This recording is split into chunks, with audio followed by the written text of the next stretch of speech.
We're good. Thank you. Okay. Thank you, everybody. I think Now I'm he says not muted Mary. anymore. Sorry about that. Anyway, hi everybody. Thank you so much for joining us for Pride in Absentia, a charity stream benefiting Fun Texas Choice. I'm going to go into a quick, brief spiel, and then I will hand everything over to our game master. How's that sound? All right. Perfect. We are all good. Thank you, chat, for keeping me on point. So, any alternative to abortion accesses violence. We can talk about how abortion is a medical procedure over 10 times safer than giving birth in the first trimester, or how over 1 in 4 people who can get pregnant will get an abortion at some point in their lives.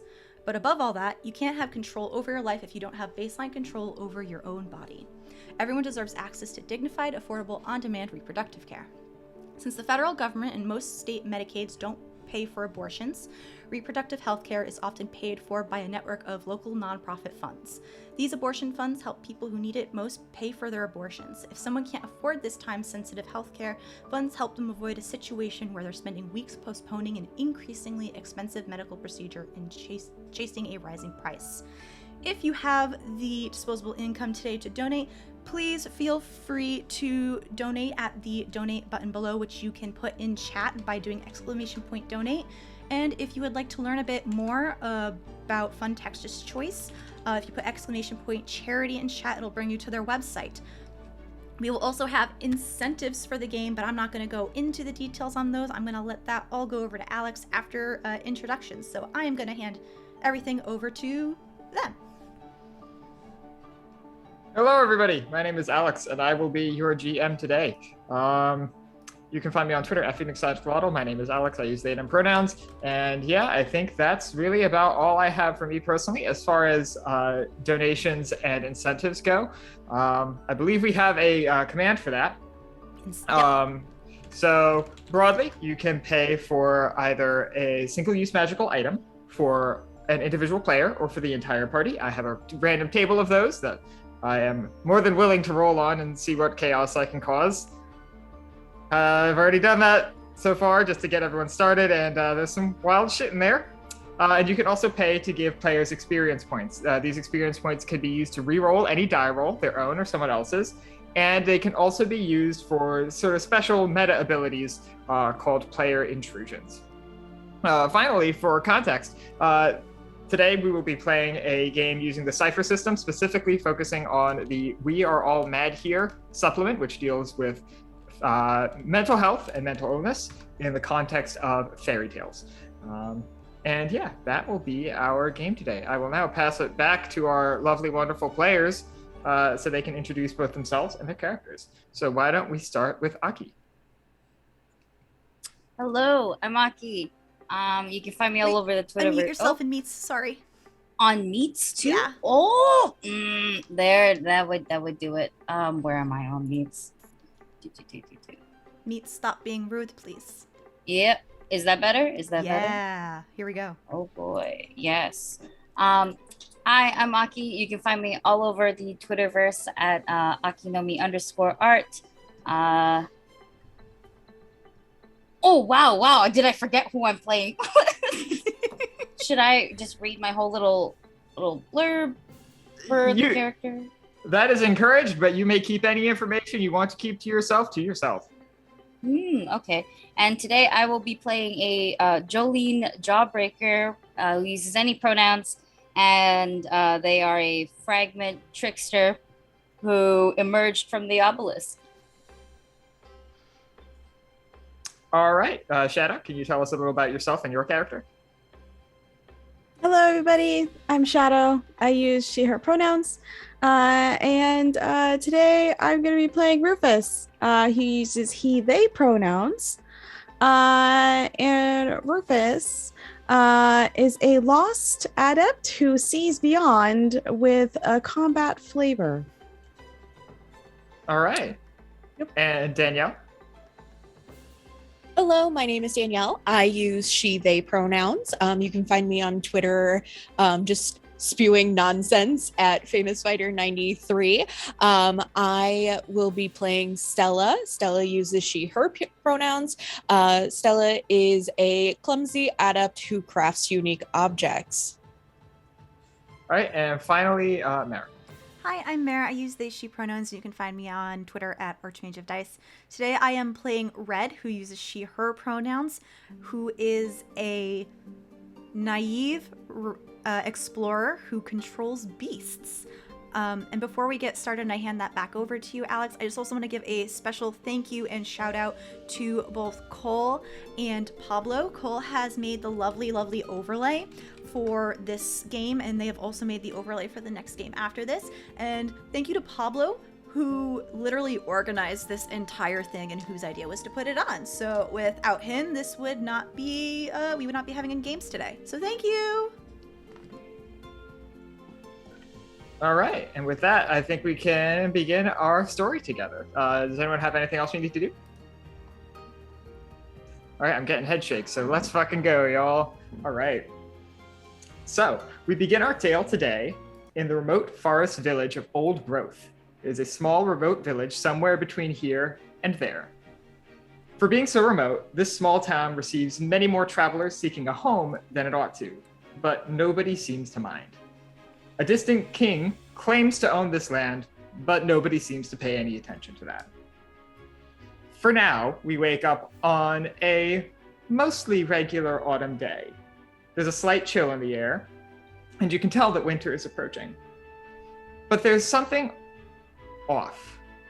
Whether this happens to you personally, or it's something that you encounter only when you first leave your house in the morning, you discover that many of the residents of this village have things on them. Small little trinkets, little mementos, objects from a former life. Very specifically, most people who have these things are travelers who have moved here. So, I will ask, has anybody today woken up with a particular item on you that you can't seem to get rid of? Whether you take it out of your pocket and leave it on your night table, whether it's a piece of jewelry that you can't quite find the clasp for, or any other type of small little item that just seems to persist somewhere. Yeah. I think I have woken up with an item that was just next to my little basket, my picnic basket that I carry with me and, carry food over to my family members and stuff. And on top of that basket is a little wood chopping axe that I don't know where it came from because I don't cut wood. Excellent. Okay, so one thing to note is that for now, this axe is indeed little.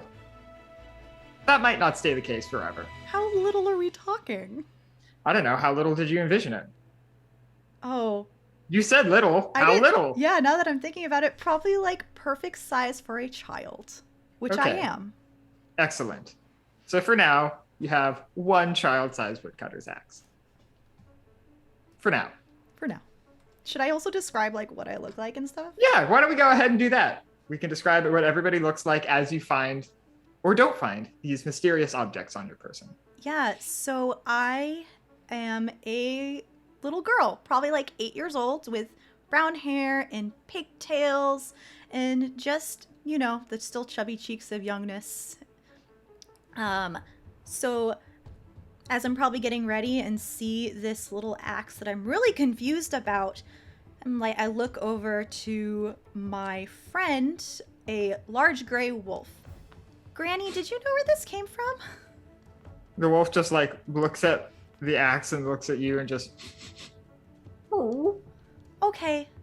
Well, we can figure it out later. I'm gonna get ready to go.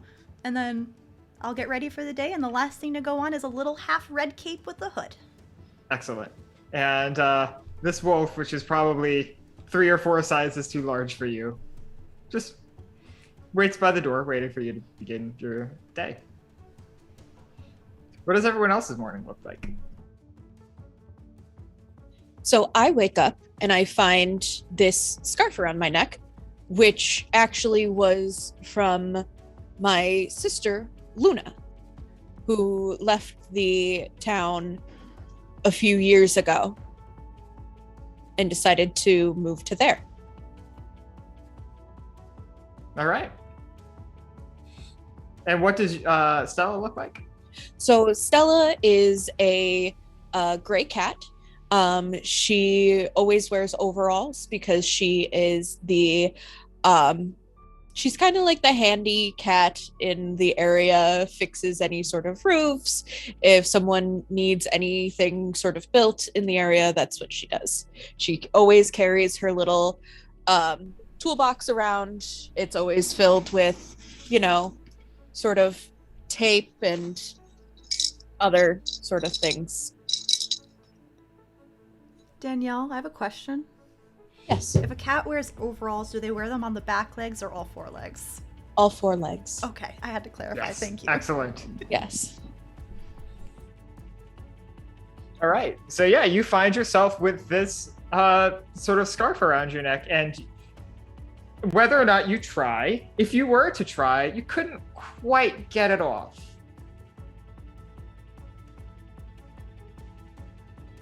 Jolene, Rufus, which one of you do you think wakes up earlier? Which one of you is less dysfunctional? I don't know about less dysfunctional, but as somebody who definitely knows how to tell time, I roll over and stretch out my tiny little arms, and I look around. I find myself on top of a table, probably in the local tavern or restaurant. I'm not really quite sure, but there definitely was people here. The table is a mess, and I brush some dust off my teapot. And as I do that, I find that there's this little spoon inside my teapot. Yeah. It certainly is inside your teapot. And correct me if I'm wrong, you're wearing this teapot, right? Yes, I am in yes. Excellent. So, as with all of the other items and people we have discussed so far, if you were to try to remove this spoon from your teapot because you find it uncomfortable, you would in fact be able to take it out and just sort of throw it out. But as soon as you turn around, there it would be right back. I will name you Albert. This is now Albert. Albert, do you know where we are? Because I don't. The only response you get from Albert is your own reflection asking for directions. I spend probably the next 20 minutes just staring at myself in the spoon. The spoon stares back. That's excellent. And Jolene, what is your morning like? So, Jolene went to several beds, and is now awoken in the middle of like a sugarcane forest or something, fully dressed for once, and she's wearing, the best way to put it is, if lesbians invented a proper suit, it's functional. There's a lot of pockets, but it's form-fitting. And probably includes suspenders somewhere.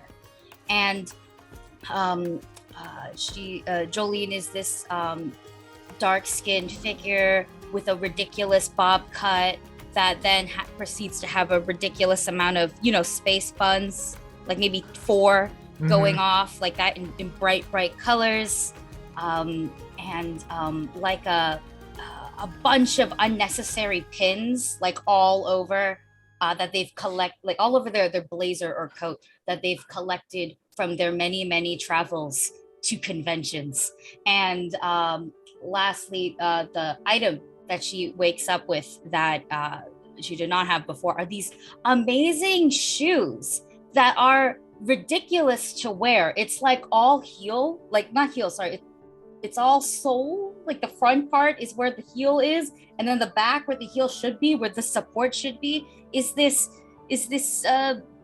strange looking pom-pom-esque. It's a gobstopper. It's an everlasting gobstopper from Charlie and the Chocolate Factory. And she just puts on her circular sunglasses to hide her ridiculous eyes and just goes, "Oh, well, I'm not in Kansas anymore." Oh. Excellent. All right. And just like everybody else, you would note that these shoes are not really possible to be removed right now. I'm gonna have a hard time. I'm gonna have a very hard time. I'm gonna be insufferable. I say to God, I don't know. Sure. All right. So I know that specifically, Red, you mentioned that you were going out for the day. Is that correct? Yeah. I am going out for the day. Well, every morning I will go to the local bakery, pick up food, and I will end up going to distribute it to all my friends.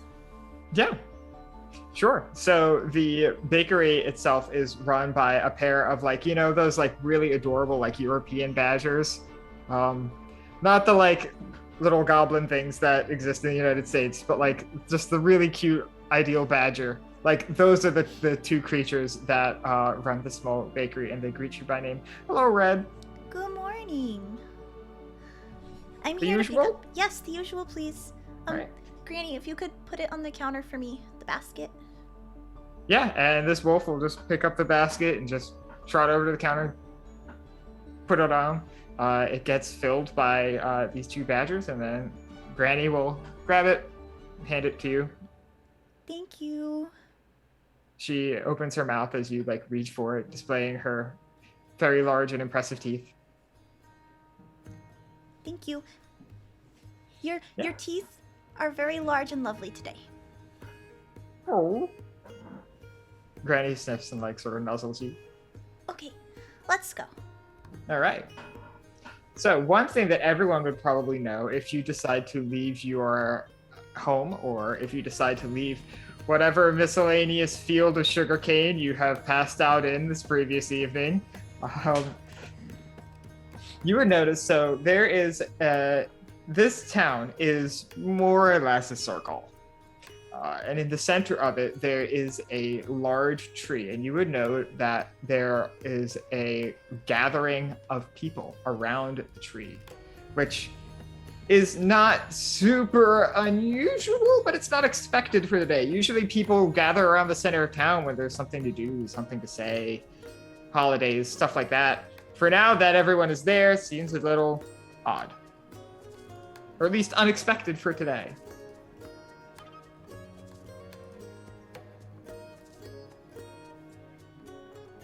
I feel like I will automatically go over, but Granny gets distracted by people. Mm-hmm. And I will follow Granny. Sure. Anyone else? Yeah, I would go over. Sure. I would go over looking like I know what I'm doing 100% of the time. Yes, this is a gathering of people. I'm a part of the gathering. I feel like people would have come into my shop and would have been like, hey, there's a bunch of people gathering. Why don't you go and fix it? And I'm like, I can't fix this, but I'll go.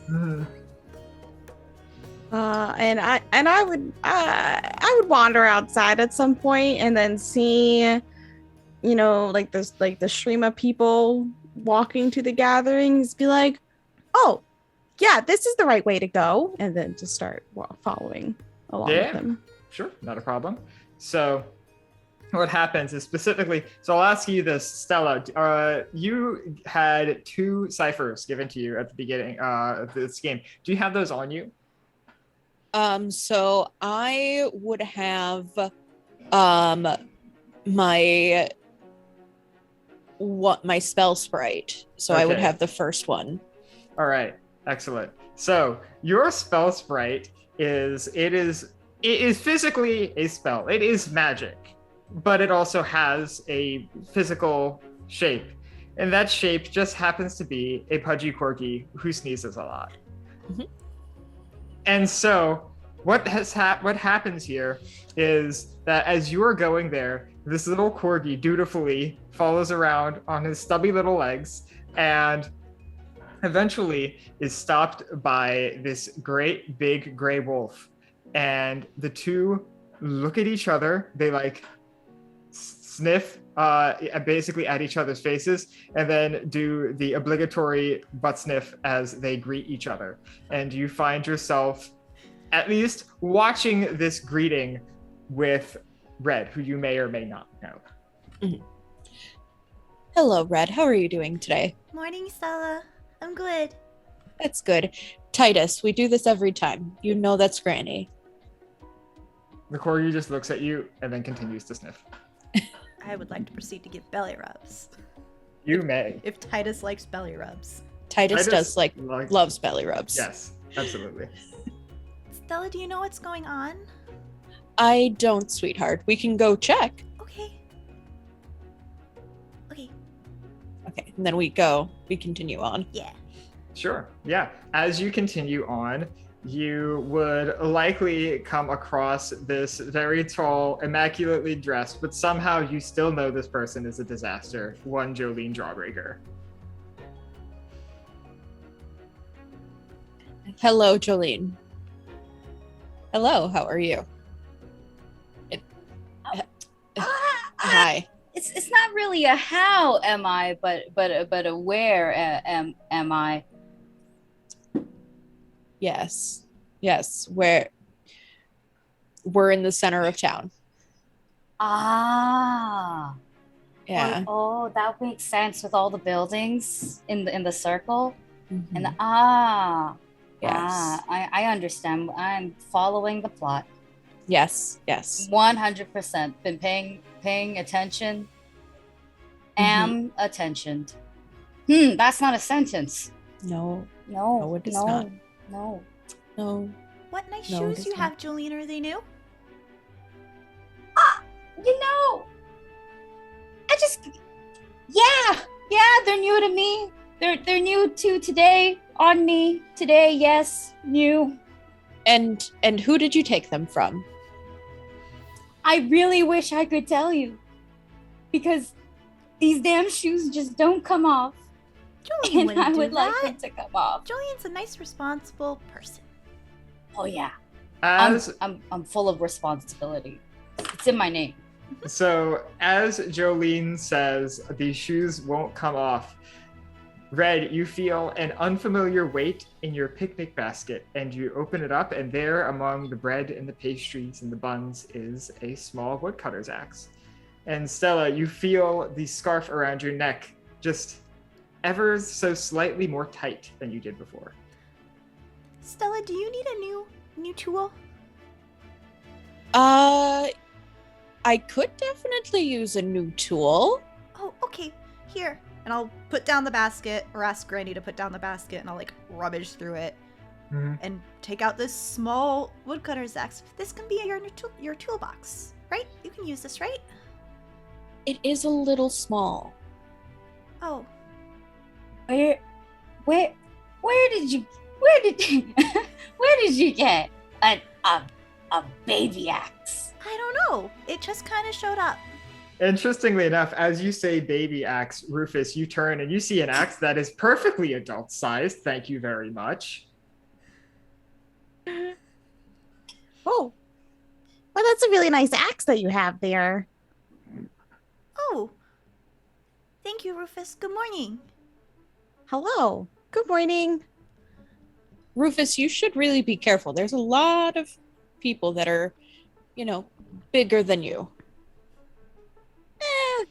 I mean, if I was afraid of the biggest thing of all the biggest things of every day, then I wouldn't be here having fun with y'all. Also, True. Rufus I has lean a over- teapot to help Granny you. the Grey Wolf nods sagely at this comment. However, she still does walk over to you and dip her head so that if you would like to, you can climb on and ride the wolf. Granny is a he. Oh, my bad. Excellent. Yeah, I will get on Granny, but first, I will hold Albert up to Granny. Look, it's Albert. I didn't have Albert yesterday, but today I have Albert. So a new friend. Rufus, where did you get Albert from? It's more like, where did Albert get me from? Am I right? I just broke up with I don't know. Did you fall asleep in the tavern again? I know sometimes they get ransacked by runaway utensils and stuff. I just can't stay away from the jam. The jam there is so good, but I think I did fall asleep again in the middle of a jam sandwich. Was it tasty at least? Oh yeah. Okay. So it's the bestest jam I ever jammed. Red, where did you get the little axe from? Oh, I don't know. I think maybe some like sprites or something put it in my room while I was sleeping or something because it was on top of my picnic basket. Okay, so you think sprites broke into your house. Yeah. And then, Rufus, you think that you were ransacked by silverware. And then, Jolene, Lord only knows where you got those questionable-looking shoes. Yeah, no, me too. My my dogs are barking. No offense to, like the 2 dogs we have in here. At the use of the word dog, Granny turns to you and gives you a look. Dog adjacent? Nods. I think something is actually going on. Like, these wouldn't just show up out of anywhere. All 4 of us had something show up out of anywhere, and this doesn't seem like a coincidence. Okay, but what if it is? Have you ever heard of the Santa Claus? It's not Christmas. At least not here. I'm pretty sure it's like Christmas over there. Maybe. I don't know. Like, over there where all of those people are? Let's go, Granny. Let's go get us some Santa Claus. Santa Claus. If it was Christmas over there, then Santa Claus would be over there and not leaving us things. But Santa Claus has to go around the world giving us a lot of things. Like rocks and breaking and entering. And that already happened. Because someone broke into my house last night. Exactly. That's the Santa Claus. And he has like Legolas and whatever, elves and stuff. Interestingly enough, as you say this, there is a rather tall, large, rotund man with this bushy white beard, and he's just wearing a white shirt with suspenders, so he is wearing red pants and black shoes. Actually, I'm on vacation. See, Oh. Santa Claus is on vacation, so how about we continue to where everyone else is and see if this is something that is happening to everyone. Okay. 1 second, though. And I'll put the little axe in Stella's toolbox. And I will quietly whisper, you should run around with it. Hold it in your hands. Like She-Ra holding the sword. You have the power. So just run around. Jolene, please don't What? encourage Red to do bad things. It's not that bad. It's just I'm not saying swing it. I'm just saying hold it and run around. It's kind of funny. She's only 8. It's even funnier. What if we put foam on it? What if we make it out of cotton candy? Oh, I like that one. Exactly, right? You can eat it afterwards. You just cause mild chaos. And then I got an apple that does that. I believe you. I 100% believe you, and I would like to see your apple later. Okay, I start to pull Red away from Jolene. Sure. I, Jack Sparrow, walk up behind y'all because the party's leaving and I have to follow. I'll just reach back to Jolene being dragged off. Later. Yeah, sure. So I will say there's it's a pretty thick crowd. It's like a couple hundred people. It's about most of the town in one way or the other. Interestingly enough, I say you're able to bamboozle your way sort of towards the front to see what's actually going on at the tree. And you see, so there's actually a door. This is a structure that people can go into. And if you were to approach it, you see that that door has been knocked off of one of its hinges and it's dangling sort of precariously. Inside there is a low dim light, and you can see that whatever room is in there, it appears to have been ransacked.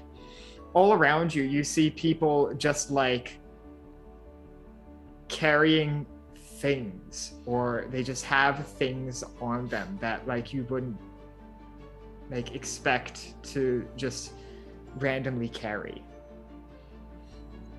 And you notice 4 figures, or at least you see the shadows of 4 different figures on the inside of the tree. Some people are going in and leaving to sort of like, get a sense of what's going on, but most people seem to be aware of the fact that if they were to all go at once, it would just be like kind of chaotic.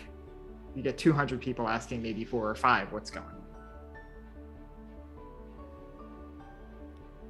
Jolene, you're tall. Can you see what's going on? Yeah, give me a second. I stand on my tippy toes and I can now see the world. And what's going on? Sure. So Actually, does anybody? We have like really tiny people. Does anybody want to be like Simba'd up to also see? I'll tell you what. We can make this a perception task. So Jolene, do you want to make the roll yourself, or do you want to hold up a smaller character who can then make the roll? Does anybody want to do so? Because if you want, then I'll hold you up, and you can make the roll. If not, I'll just make the roll. Oh, how about if you hold me, I'll hold Stella, and Stella holds Rufus. Red, you can't hold me. You hold me. How big is Stella? Yeah, how big is Stella? Stella is like a Maine Coon size. Oh, okay, so you can hold me and I'll hold Rufus. And Jolene holds you. How about like you to hold listen. Rufus? And then I'll stay on the ground. And I can just stay here. Rufus, Titus sneezes. Rufus, do you wanna see? I can hold you up. I like seeing the stars. Okay, get in your teapot. All right. Lift up. This is how we're doing it. All right, Snakes excellent. and ladders. So Rufus, you will be the one making the perception task. Do you have any skill in perception? Yes, I do. Excellent. yes. So that will bring the challenge down by 1 level. I will give you an asset for this amount of teamwork. Is Jolene holding me and I'm holding Rufus? I believe Yes. so. Yeah. Yes. And for reference, I unbutton 1 button from my luxurious coat Mhm. to reveal how not buff I am. But Excellent. but I still do it with gusto, Perfect. with feeling, Mhm. All right, so you've reduced the challenge by 2 levels. Can I also assist? I also am skilled in perception. Okay, so I will give that to you as well. So the original challenge was 4. You have 2 assets and 1 skill. So you've brought it down from 4 to a challenge 1. So your target number to roll will be 3. Okay, I can do that. Or you could Okay. spend a level of effort from your intellect pool and not have to roll and just get it automatically. That's true. I'm gonna attempt rolling. All right, You the can roll. do it. First You're roll going for of the 3 game. or above. Yeah. So we got a 3. Excellent! Yeah. You passed. Great job. All right, so I will say that inside the tree, you see 4 familiar figures. One of them is a large bear who is awake far too late into the season. This bear is named Ursa, and she is just generally part of the community. She seems distraught, and you notice that she actually has something sticking out of her sort of back leg, almost like a hunting spear or something along those lines. You see a large clock just sort of bumbling around and, moving around, talking. You note that the the hands, the clock face, are moving at a very erratic speed. Sometimes they're moving very quickly, and other times they just everything just stops. You would know this is Talk. This is another member of the community. You see a small, well-dressed squirrel in a sweater vest and a little bowler cap. This is Flotsam, another member of the community. who has been very busy recently collecting acorns and other miscellaneous foods for the winter. And finally, you notice a very tall woman dressed all in black. This is a member of the coven. There are 3 witches who are generally considered to be among the oldest and wisest people in the community. And while they don't necessarily have power in terms of being able to make people do things, they are often listened to because of their experience and general knowledge. Do I know that one's name? Yes, so this one would be Agnes. Agnes. Got it. Perfect. What you see, Rufus? Oh, well, the tree looks very nice today. But besides that, there's, well, for some reason, Ursa's here, and Talk looks a bit quick-paced and flustered, and then there's Agnes is here, and then there's Flotsam. Is Flotsam wearing his cap? Yes. Yeah. Oh, okay. Good. Agnes is here. Yeah. Agnes is here.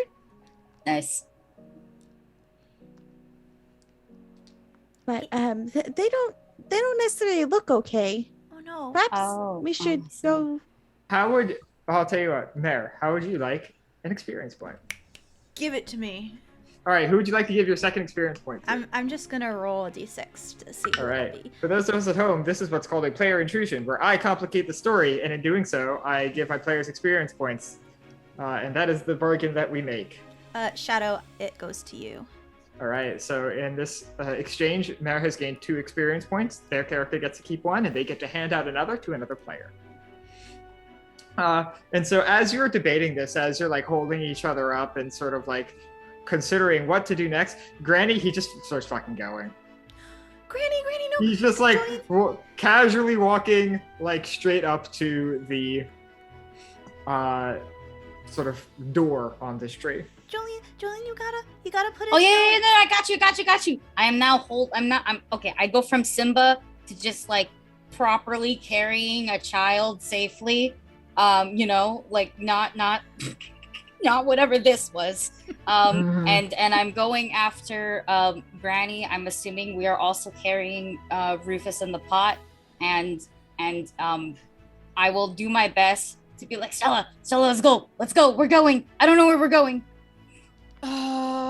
Why? And then Granny. I start running next to them. Granny, Grandma do said not adventure. Do not eat Rufus's hat again. Granny, for now, ignores you. Or not Rufus, Flotsam's hat. Mhm. And once you start running, Stella, Titus also starts running. Yeah. So yeah, you're able to bamboozle yourselves right out through the crowd. And I will say, because of how the timing worked out, Granny just walks into the house, curls up, and like sits down. He's just straight vibing. Well, looks like I'll be the one in charge of fixing the door. Group roll and drink some water. Excellent. Okay, so we'll do the group roll in just a second, actually. Okay. I So won't be drinking water. I'll be drinking iced coffee like a queen. I Yeah. forgot my water's over there. Give me one moment. Thank you for the hydrate reminder, y'all.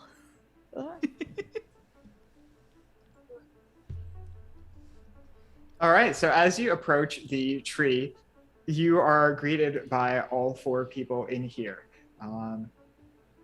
So Ursa is just sort of like lying down, and she like lifts her head off of the ground to like acknowledge you, but then just like sets her head down again. And it is at this point where you can see there actually is a spear sort of jabbed into like her back left leg.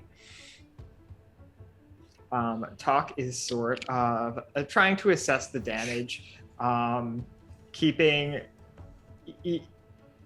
what Talk is actually doing is they are describing like everything that is missing or out of place, which is a lot because, you know, this place is trashed. Like there's just shit everywhere. And it's just like random stuff, miscellaneous bits of garbage. Well, not garbage, but just like miscellaneous things that you don't know how they go together exactly.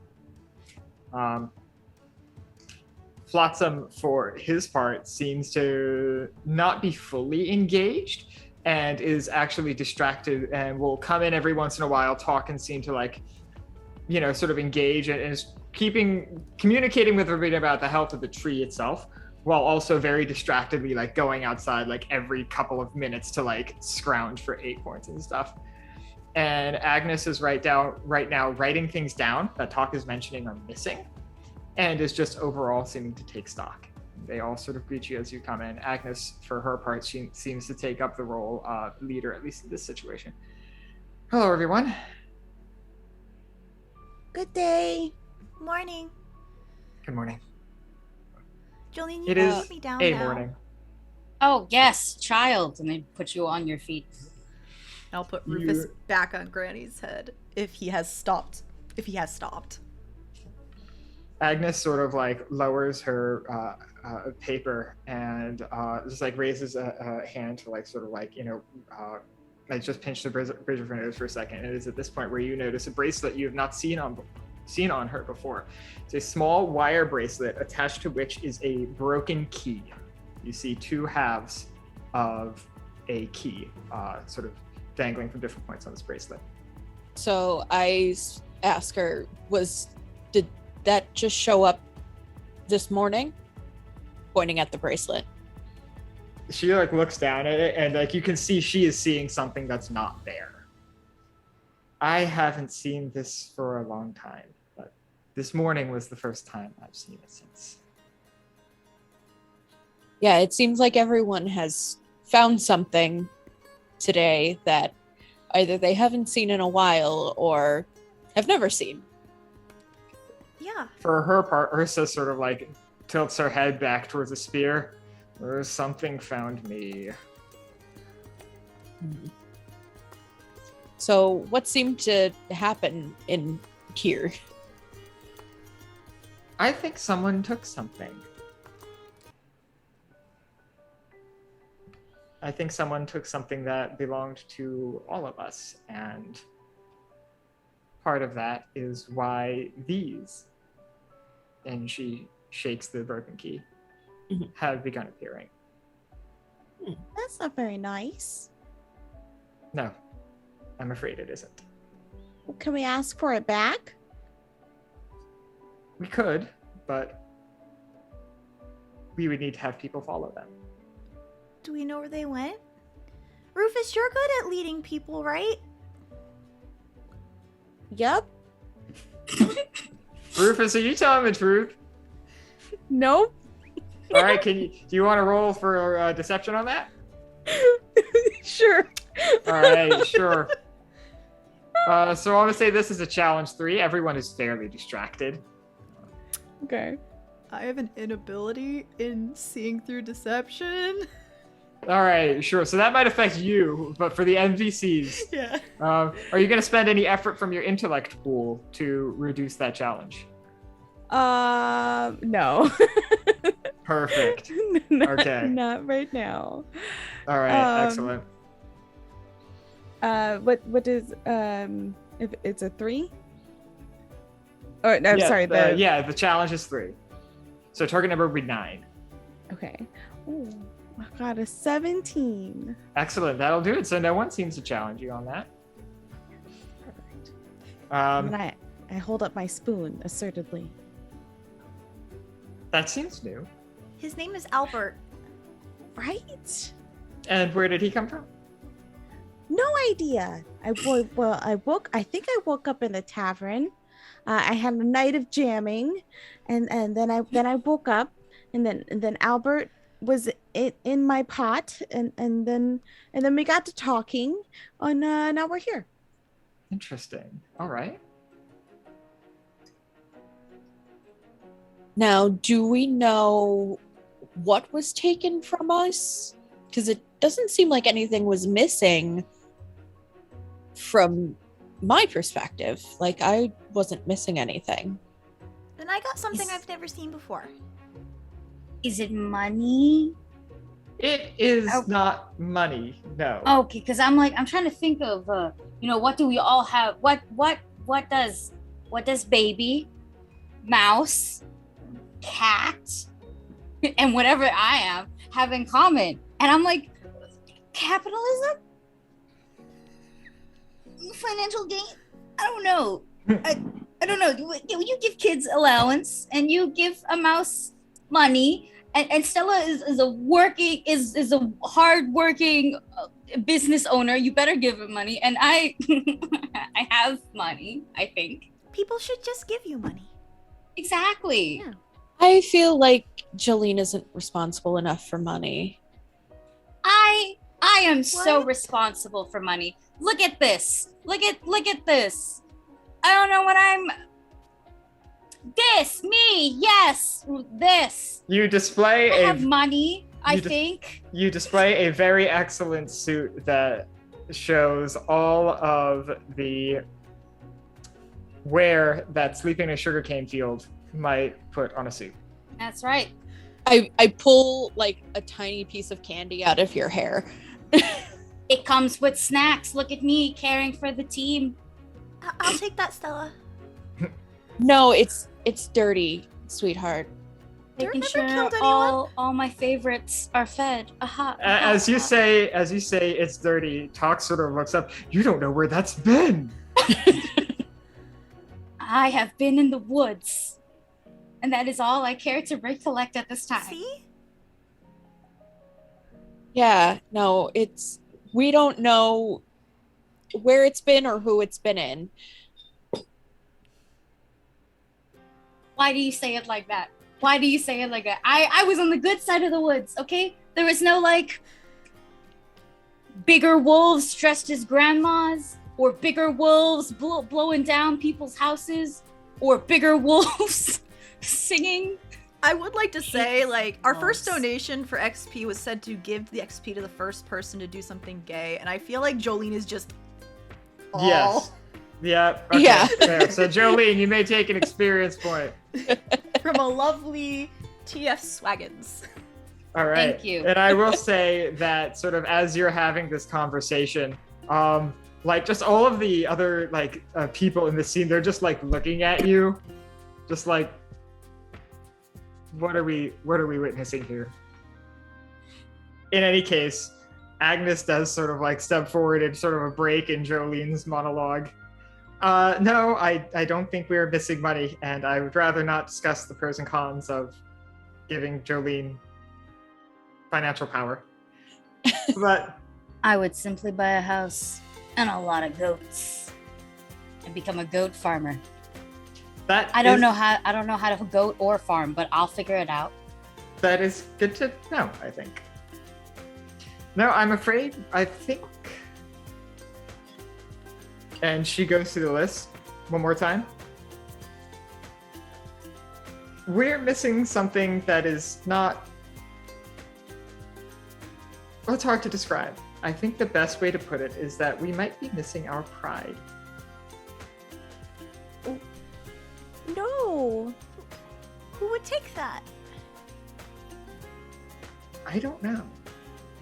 And for her part, Ursa looks up. I think it was the aristocrat. Aristocrat or aristocat? Crat. Okay. They wish they could be a cat. Okay. And you would all know that the aristocrat is but one of many representatives and powerful people of what to you is a far off country that has no real meaning. They claim to have authority over this particular area, but no one really pays them attention, and they exercise that power rarely, at least in any meaningful way. I hear people call them the aristocrats a lot. That's Oh. a bad word, sweetie. You probably shouldn't say crap. Crap. Say crap. You could say. I put my hands over Stella's ears and I go, you can say crap. You Okay. can say crap around me, it's fine. I won't say it around I can Stella. do it. Yeah, not around Stella. Stella's a little sensitive, but me, you can say it. I'll make you a shirt. put my hands away and just go, you heard nothing. I didn't do anything. I'm an amazing role model. I don't even know how to Jolene, I heard spell that whole role. thing. You covered my cheeks, not my ears. Ah. So I have been wrong once in my life. I see. Once and only once. Flotsam, who now has like an armful of little acorns and is bustling back into the little tree. Yes, just once. Exactly. Listen to the And is squirrel. Squirrel? Flotsam. Squirrel. Yeah. And Say fuck. And I'll inhale. I'm trying to teach the squirrel to say fuck now. I inhale and I feel like Stella just immediately. Just covers. Mhm, My influence will be known mhm. one day. Well, um, I'm sorry. What are we doing? What is this? Where are we? Someone stole from us, and the four of us are trying to figure out what happens next. Oh, As- okay. It's coming back to me now. Unfortunately, as long as the pride is gone, these, and again, she lifts up the keys, trinkets like these will only grow in size, and they will eventually become quite difficult to deal with. Grow in size. Yes. Oh no. Oh, Albert's gonna become an adult spoon? That's not so bad. Albert will eventually become a tablespoon. And likely, eventually, a soup ladle and something larger than that.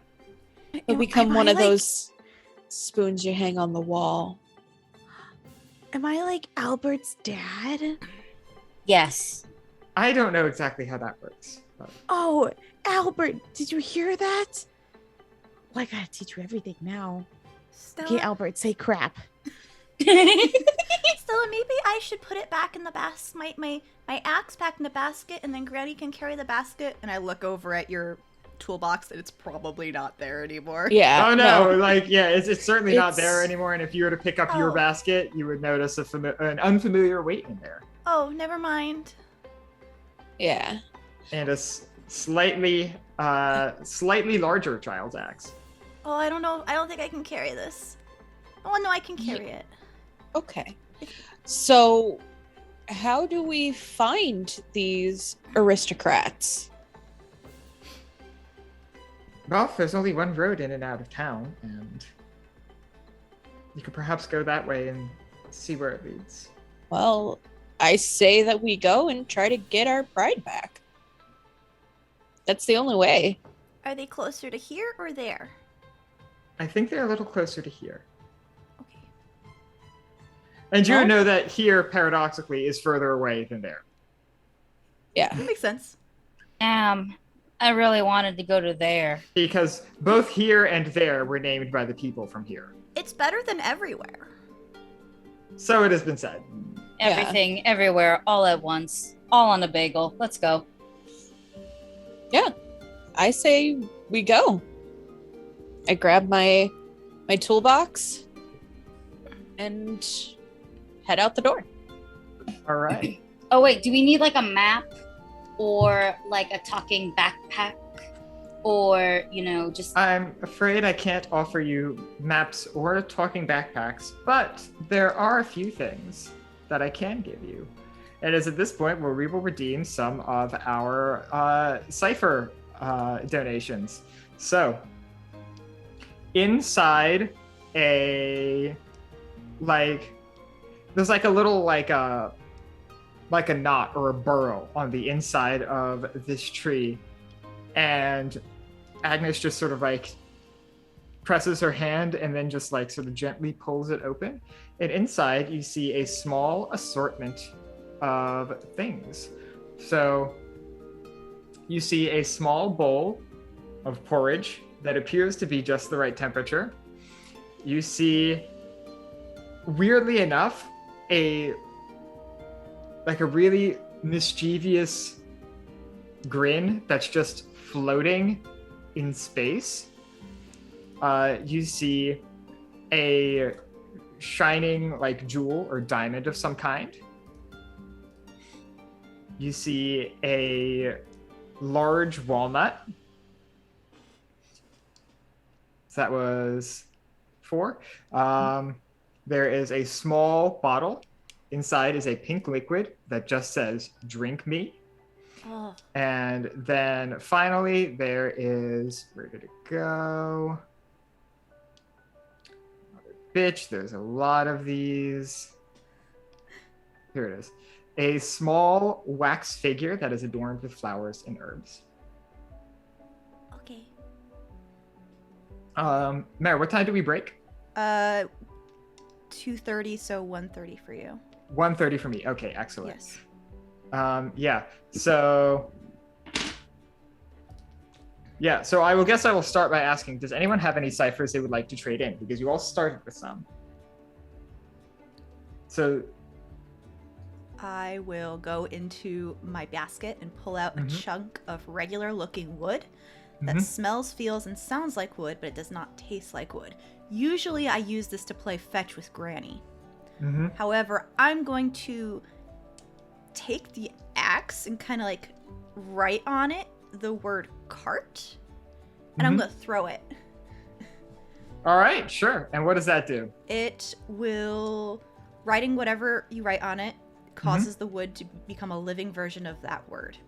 The living version is no bigger than 10 feet by 10 feet, and its level is equal to the cipher level, so 6, and it's can make attacks, blah, blah, blah. Commanded is the best of its abilities and lasts for 1 hour per cipher level. Commanding it is not an action. When it's activated, animated wood is not an unthinking, docile being. It may, in fact, resist the user's commands and attempt to take its own actions. Any actions that cannot be harmful to me. Blah, blah, blah. And I can try and persuade it and stuff. So it's Gotcha. not automatically docile, but like... Sure. I Yeah, so you toss it out, and there's this cart that sort of bumbles around a little bit. We can use You can that. tell it is alive, but it is not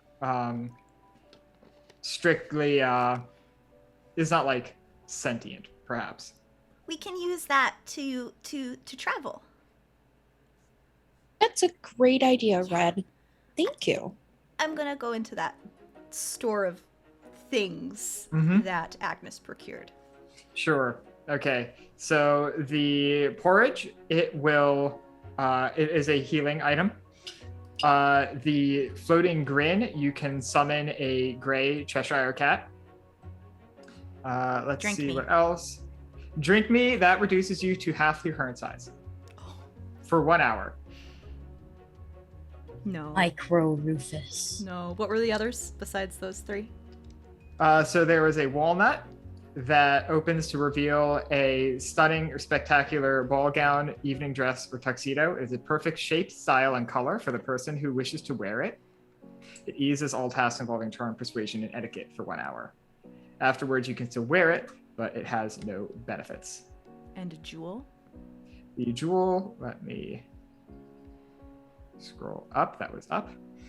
When attached to an item, such as a weapon, shield, or armor, this creates an exact duplicate of the item, which lasts for 10 minutes or until used. This can also be applied to a cipher. I'll grab the porridge, because All right, sure. food. You now have a bowl of porridge. So that is level 4 and will heal you 1 might point per level. Okay. It also protects you from cold for up to 10 minutes. Does anyone else have any ciphers you would like to exchange? I am good. All right. And finally, I believe there was one more that I mentioned. There is the small wax figurine. Let me grab that because it's a long one. I have a question about exchanging. Yep. So I'm assuming exchanging means I have to trade in the item, like one of the ciphers. Okay. Yep. What if I use the cipher and I trade in what's left? If you use it, then it's no longer counts against your limit and you're fine. This is not an economic exchange of you need to give something and you get something in return. It is not safe for you to carry more of these than is currently on you. Or I does, see, Or I does see. Jolene not care and want to deal with Cypher I mean, if you want sickness? to, Yeah. there's also such a thing as Cypher sickness, where you carry too much magic on you, bad things can Oh, happen. maybe. See, what I was gonna do something gay. Do Okay. Okay, cool. I'd like to go up to Agnes. Before I do anything though, I'm gonna drink my potion of almost perfection, which Excellent. just honestly looks like you know, it looks like chewing gum, I think, rather Excellent. than like a liquid. Yes. I just put in the gum. Perfect. Minty fresh, you know? And I go in and go, so I mean, like, besides like all of this, like getting our pride and stuff like that, like yay, pride.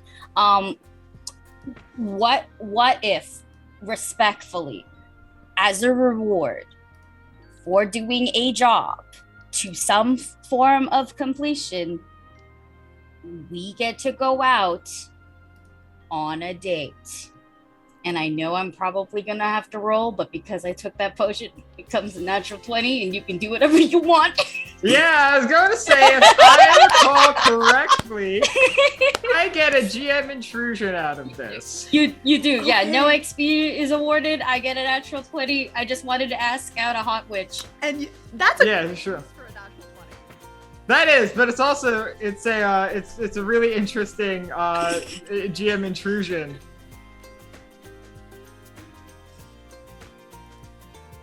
Oh, I love it. Give me a second to think about that. Yeah, I'm trying to do this in a way that is both fun and complicated. Does anyone else have any ciphers that you would like to trade? I want to summon the cat, or I want to take the one for the cat. Okay, now that yes, I can yeah. take So it. so I will post that. I have a picture of that actually. I'll post that in our chat. I am good. So I've got a good from Shadow and Danielle. I'm all set. All right, rad.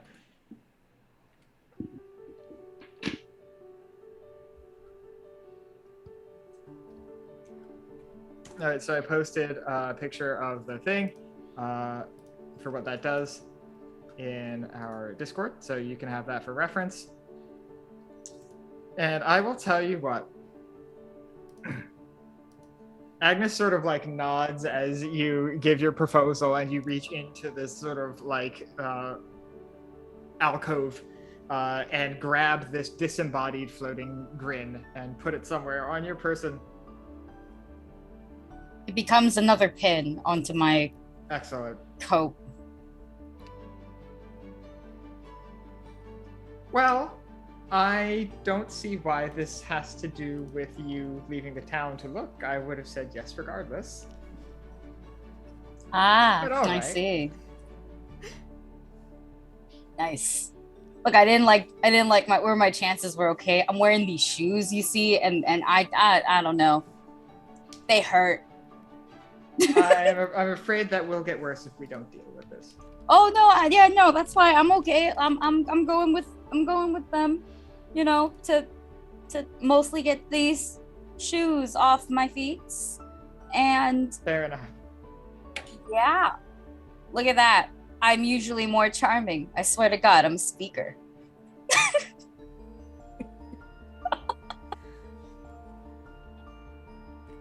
I'm gonna go that way now. I'll And- tell you what. Oh, no. I will say that this is your GM intrusion. Agnes just nods and says, I think you're doing just fine.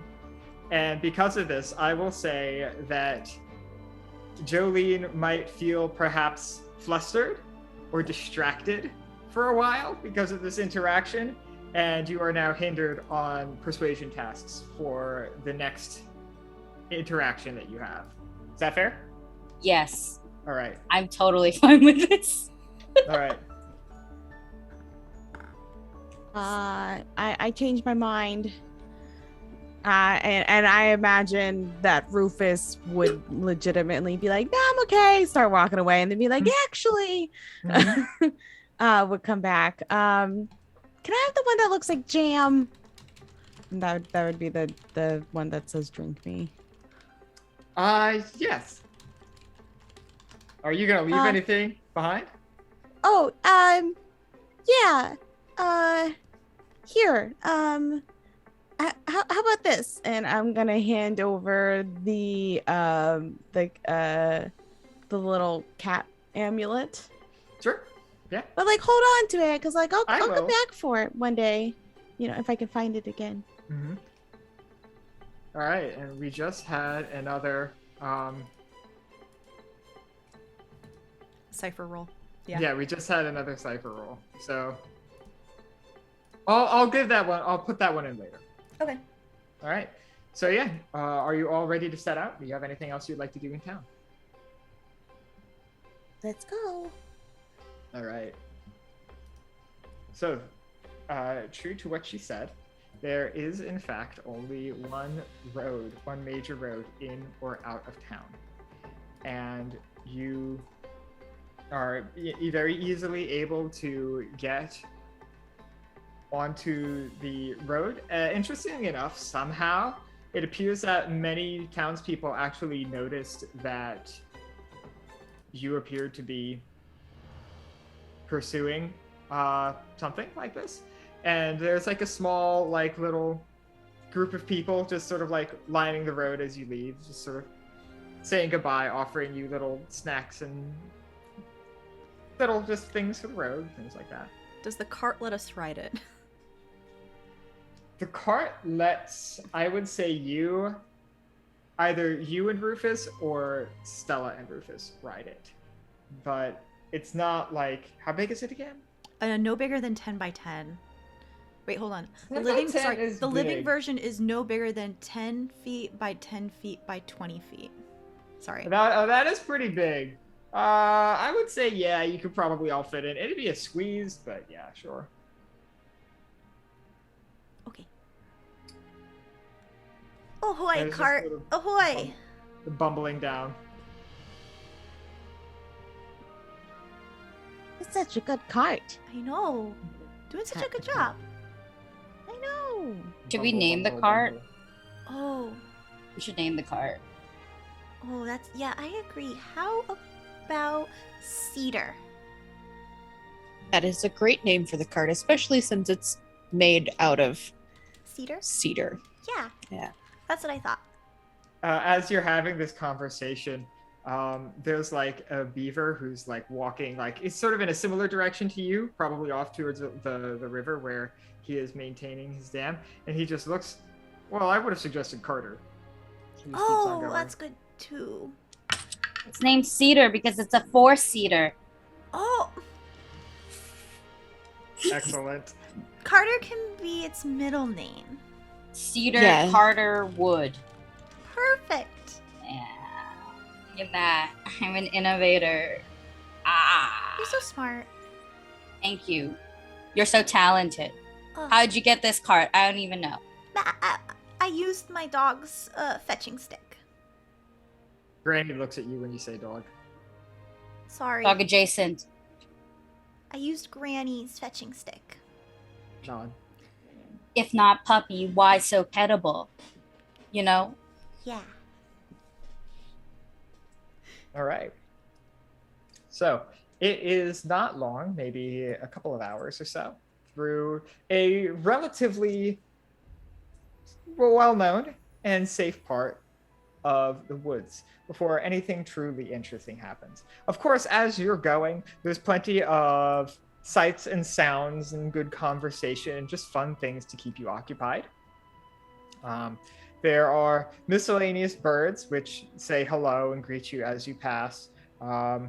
You see various families of foxes and other woodland creatures who, for one reason or another, prefer a more rural existence as opposed to something like a settlement. And just so various everyday niceties that you pass.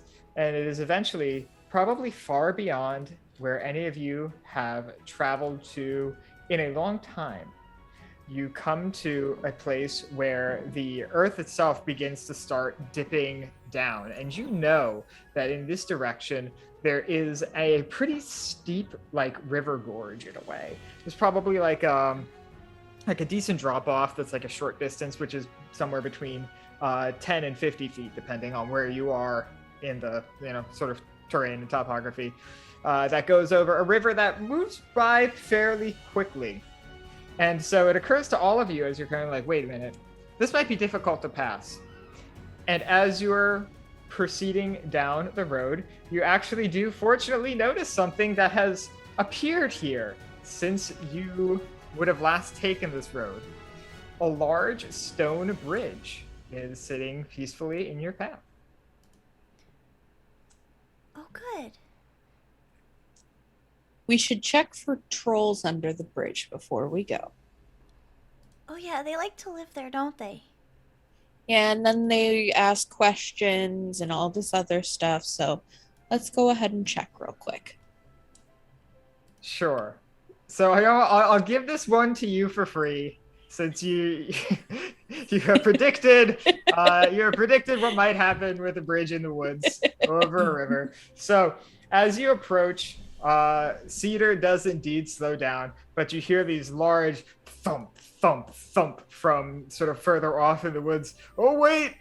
Oh, sorry, don't cross yet. And this enormous 12-foot tall creature with like dull gray skin, wearing very sort of utilitarian clothes, sort of comes bumbling out in your direction, sort of pushing past trees and branches and things like that. Wait, don't. And he sort of like gets in front of the cart and proudly stands there. Oh, give me 1 second. Oh, I'm really sorry about this, but to cross the bridge, you gotta pay the toll troll, that's me, my troll toll, which is something you have. Oh, Okay. well, Well, is there something that you prefer? 80. 80. 80 what? Yeah. 80. That doesn't answer the question. How does it not answer the question? Because you keep saying 80, but you don't tell us 80 of what. Oh. Unless it's 80, like you ate it before. I can't count then that it's 80. high. What if what if I gave you 80 compliments? We would be here for a long time, but that would work. Okay, so now that we understand this has numbers involved, I would like to give them like 8 compliments, but rely on the sheer force that perhaps this is not a math game and therefore cannot count. You are not a math Okay. game. Beautiful. So for this, you will have to roll to attempt to deceive the troll or otherwise convince the troll that this number that you are providing compliments is in fact 80. Rufus, what's after 20? Oh, 21. I was gonna say the toast. Now I'm confused. I just roll a d20.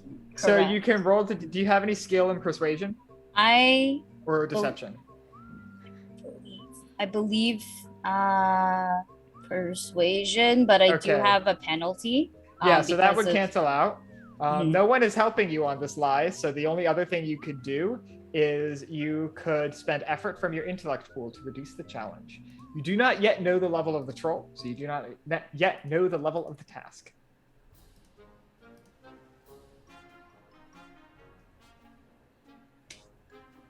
I'm okay. I'm okay. Yeah, All attack right. me with the task. It's okay. Roll flat against troll. Yeah. My logic is if he's 12 feet tall, then maybe I gotta roll higher than a 12, so 14. That actually just misses it. Oh, you joking? Oh, Okay. No, it was 15. So Damn it. you provide, if I remember correctly, you provide 8 compliments and then you stop. And then he sort of like leans down. I know, these are hard to think of, aren't they? Yeah, so hard. Unfortunately, I'm not a math gay, so that was like I'm pretty sure I'm off by like 72? 10. No, okay, fine. Oh, what about 72 looks into my son? This is Albert. Stella, Yes. can you help me? Do you need to know how to count to 80? I do. I need you to count 80 for me. And, Okay. like, as Jolene was trying to be a math gay and failing, I've been rummaging through Granny's fur and probably to his dismay have been plucking a bunch of hairs. Excellent. Okay. Can you count these? And I just hand you a handful of like fur. Okay, so do I need to roll anything to see? No, if- you can count to 80. Okay. I can't count to 80 because I am sure. 8. Yeah. So I will say that, yeah, there's 80 in there. And I will also say that as you sort of have this, like, you know, sort of fluff ball in your hand, Titus sneezes. Titus, why? Titus. And I'll take the fur and hold it up to the troll. He grabs it like a little pinch, like a pinch of salt or something. And like, he doesn't even count. He's like, yep, that's 80. Okay. What he does is he reaches into the cart, grabs you, and then puts you on the bridge as an individual. Oh, What about Granny? And the cart? Is the cart gonna pay me too? Cedar, are you gonna pay? Cedar backs up. oh, let me see. I what usually have. don't charge inanimate objects, so... Granny, do what you do best and give kisses. Yeah, sure, Granny. We'll walk up to the troll and begin like licking at its like ankle or whatever. No, it's a wolf. It's tall. It can probably reach up like the knee or something like that. And the troll will actually bend down and like give the wolf a little hug. And so yeah, somehow in that process there are 80 licks, and at this point the troll picks up Granny the wolf and turns around and puts Granny on the bridge. I think I have 80 nails in my toolbox here. I just hand him a bag that has a bunch of nails in it. And I'm like, I think this is 80. He picks it up and he hands it straight back to you. Actually, there's 82. Can you take the extra? So I take the 2 extra out. And then he takes that and reaches into the cart, picks you up, and puts you on the bridge.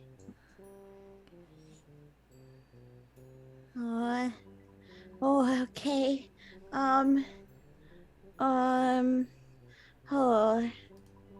What? Jolene, what are you gonna do? I'm still thinking about it.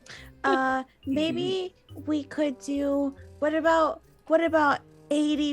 What about together? The both of us give you 80 words in a song. Yes. Why don't you go ahead and make persuasion for that? Because he did say he was going to do 80 per person. That's fair. Okay. I need to hear this ditty. And Yeah. now you know he is level 5. So your target is 5. Do you have any skill in persuasion?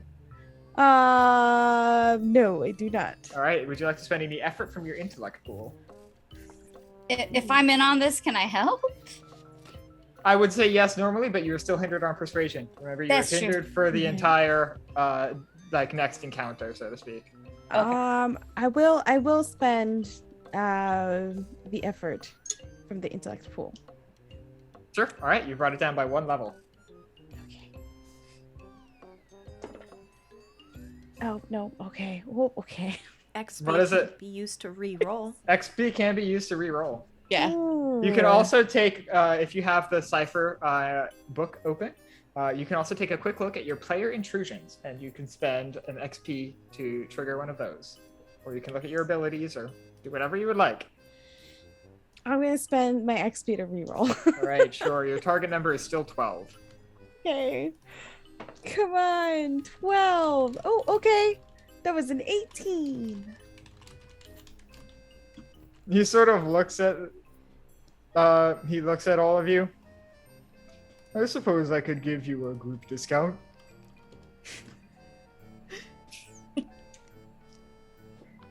Okay. Let's do this. All right. All right. I don't know. what- I don't. no, you know the one about the farm with the The one at McDonald's?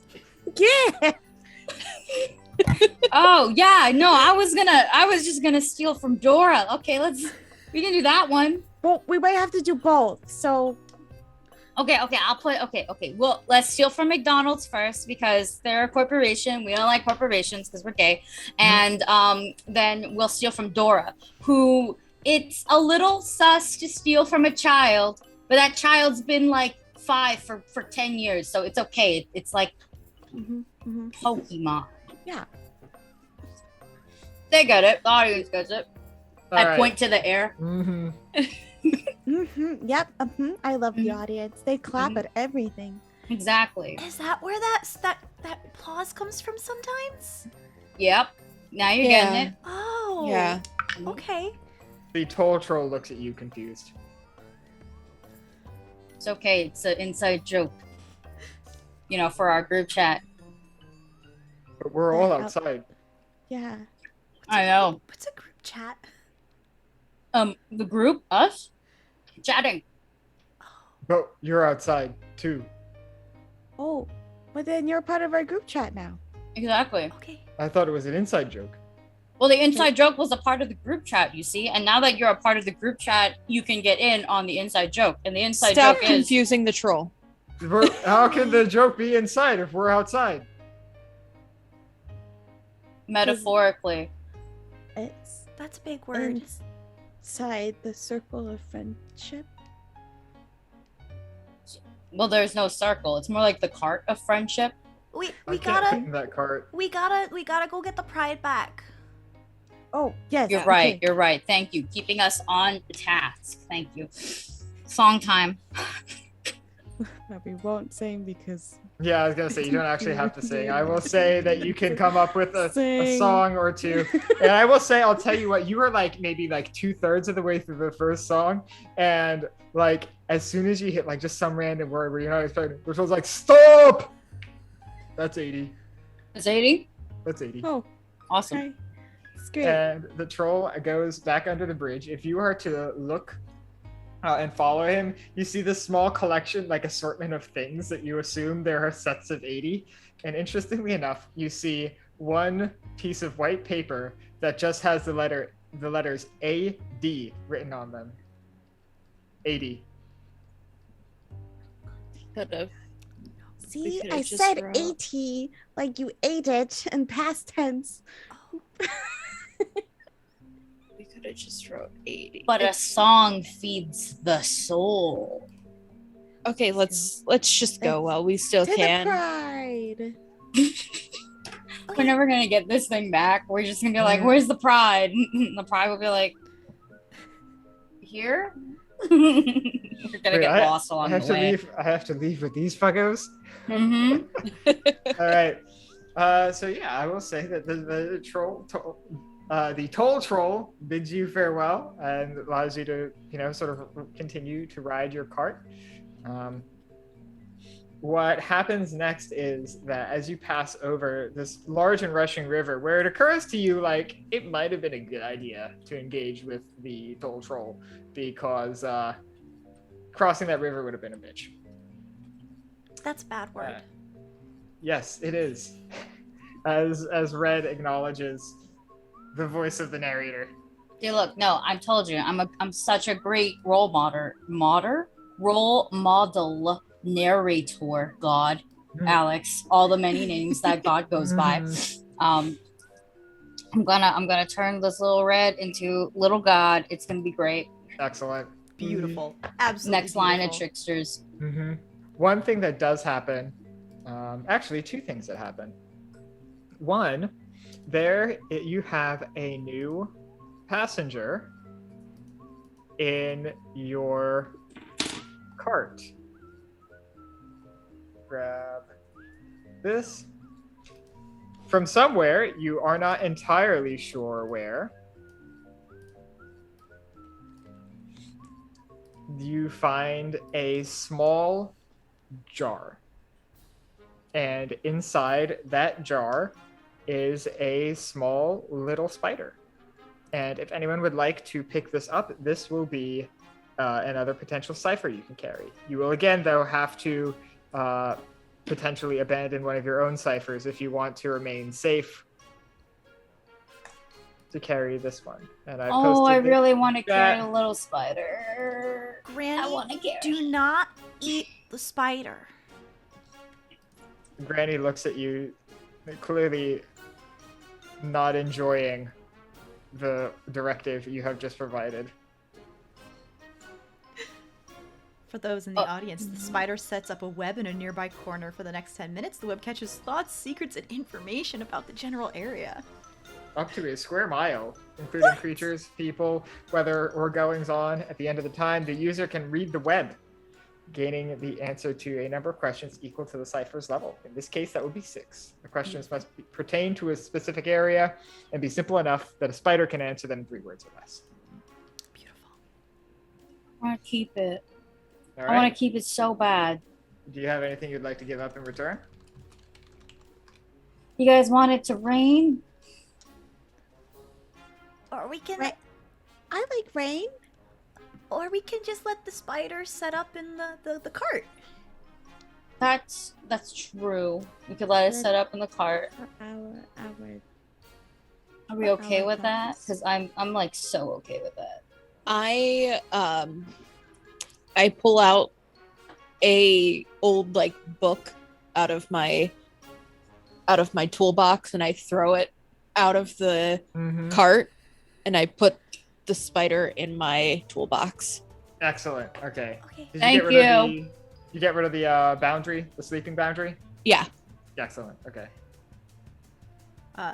If that's okay, this is a good place to take a break. Yes, I believe so. Yeah.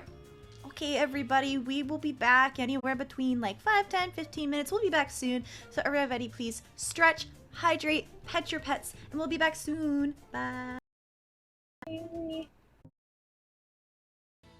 Hey everybody, we are back from break and we are here for more fairy tale chaos. Alex, please take it away.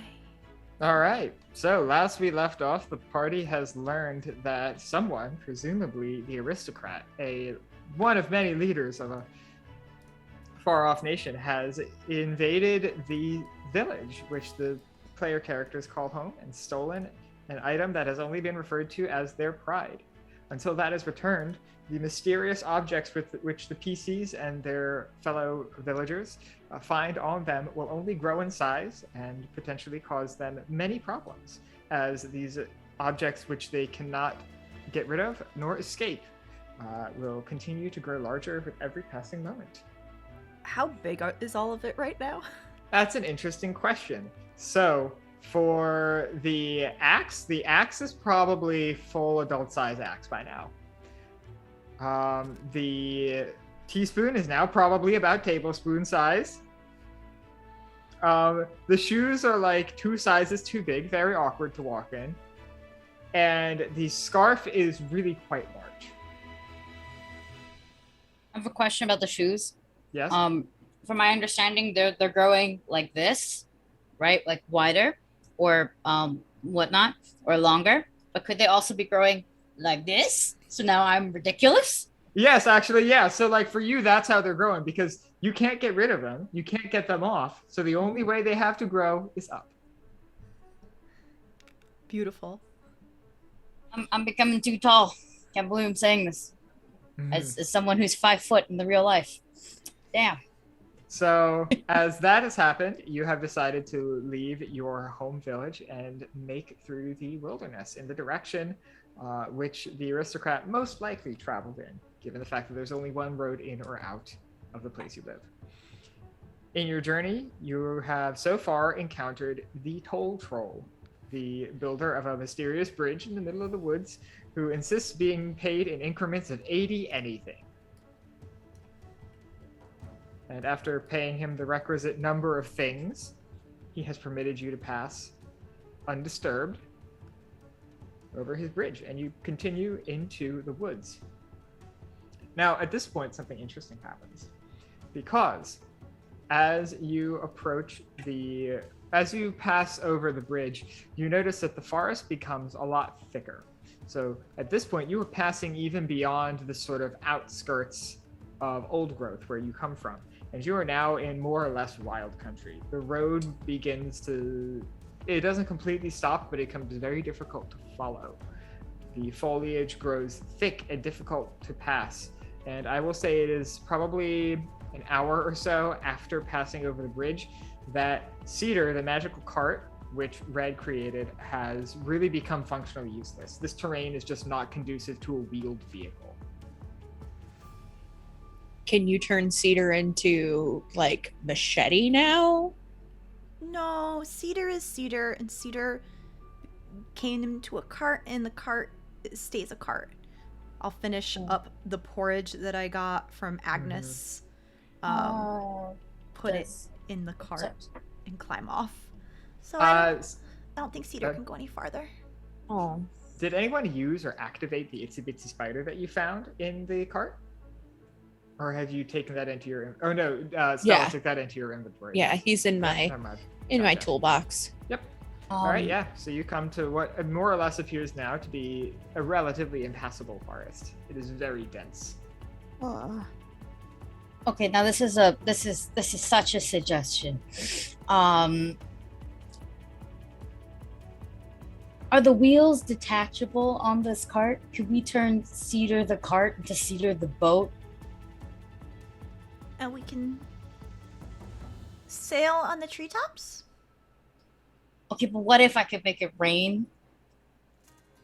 And it rains just, looking at you, Alex, and it rains just enough that a small little river kind of appears and we can just float. Or, Red has an axe. You really want to cut up Cedar? What?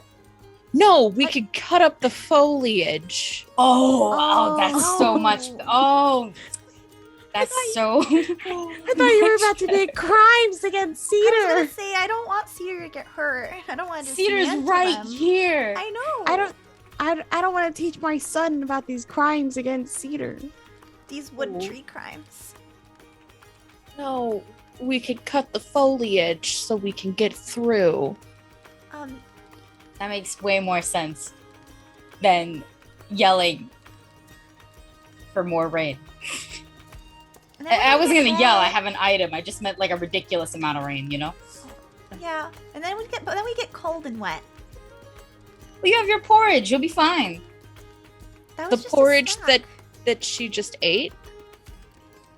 That was my snack. Why do you think? Yeah, I took but it? aren't you like protected by the cold? I'm a No, little that warm. is true. I'm a little warm, but I thought that was just a snack. Anyway, I do have the axe, but it's a bit big for me now. You know who it isn't too big for. Rufus? No, it's definitely too big for Rufus. I was thinking that it's not too big for Jolie. You're gonna make me take this axe and cut through. That sounds like so much work. But you're so big and strong. I'm not. I'm like, yeah, I'll do it. Okay, yeah. All right, Big so axe. Jolene, what happens when you take this axe is, imagine if this thing was made of rubber and covered in butter. It is about that difficult to hold on to.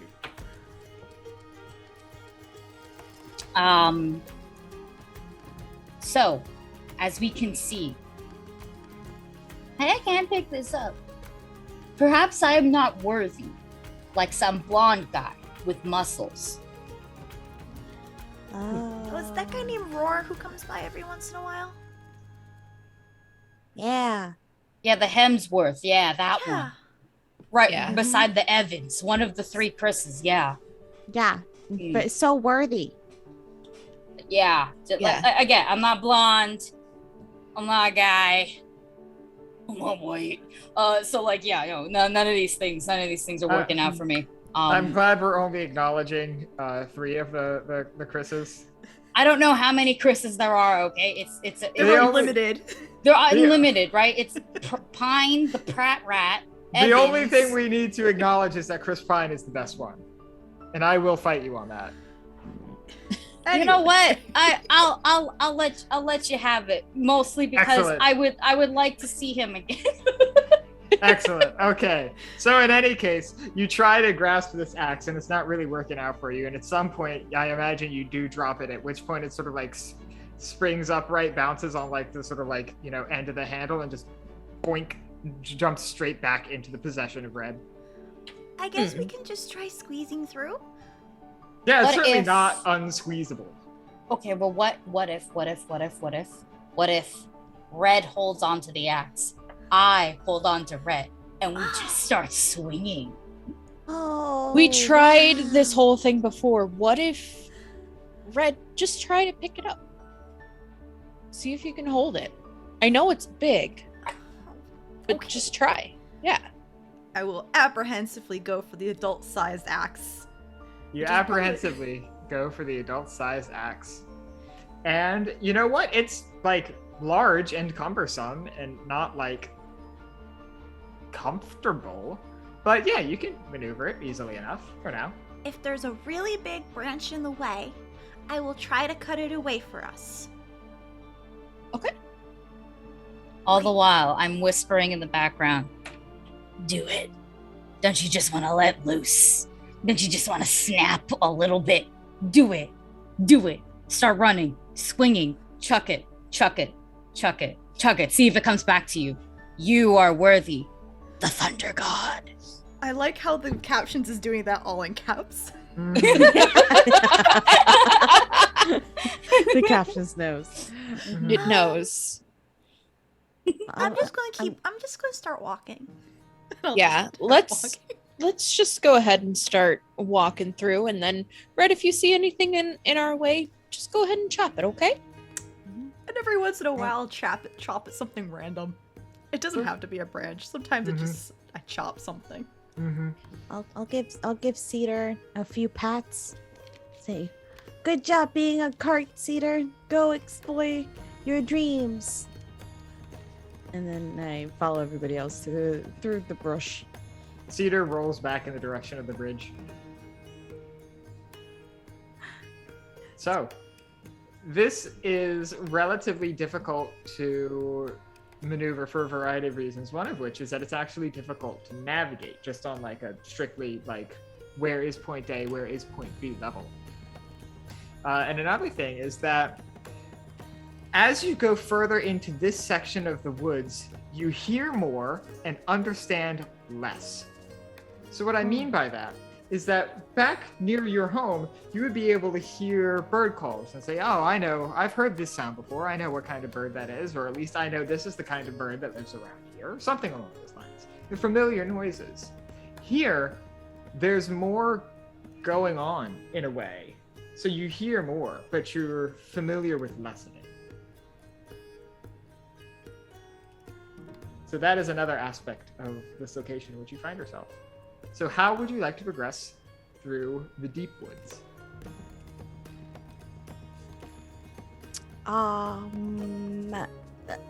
Since the group's a little familiar with Rufus, unless somebody is actively holding on, directing, and or carrying Rufus, I'm gonna say there's like an 80% chance Rufus is gonna get lost. No, Excellent. no. Okay. I really want to carry your teapot. A ridiculous amount. Yeah, it looked like so much fun when like Granny and stuff was doing it. I was like, I'm gonna wait for my turn. It's my turn now. I'm gonna carry the pot. What The pot with a color? mouse in it. does your teapot look like? Oh, it's a white teapot with like a little gold rim accents. It has 2 holes for my tiny little arms, and 2 holes for my tiny little feet. Well, actually, it's probably like one big hole for the anyway. Uh, No, and, wait, you're wearing the teapot Yeah. like a sweater. yeah, and then it has like a really nice, intricate little rose foliage design. You know, I'm holding the teapot that's holding the Rufus. This is great. I'm having a great time. I'm watching an 8-year-old swing an axe. A cat will actually speak to me, and now I have a pot with a mouse in it. This is great. The only thing that would be better is getting the shoes off. Yeah, you're also being followed by a wolf and a corgi. Yeah. So can I take the spider and like release it into my toolbox?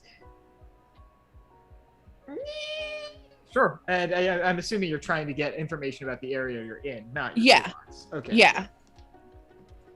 Because I want to be able to like carry it with me so that we don't have to come back to the area where it is. Sure. Yeah. So that's what I do. Yeah, not a problem. Yeah. I guess. You know what? I have a friend that can help with this, and I kind of plop back into my teapot. You can hear rummaging around. You can see Albert moving around because now Albert is definitely taller than my teapot. And I pop back out with this little figurine of a fly. Look, the friend can do the thing and then tell us about the thing. The thing? Yeah, the thing. Yes. And then I'm just gonna I kind of look at the fly and I say, do the thing, and then the fly yeets itself. All right, so you were using the housefly spy, correct? Yes. All right, let me read. This tiny stone fly launches and moves at great speed, mapping and memorizing an unknown area, moves 500 feet per level, scanning an area up to 50 feet per It's level away from fast. it. Yeah, so That you is get fast. knowledge of about 150 feet. Basic layout, major magical sources, information via telepathy. Interesting. Okay, I'll tell you what. Your fly.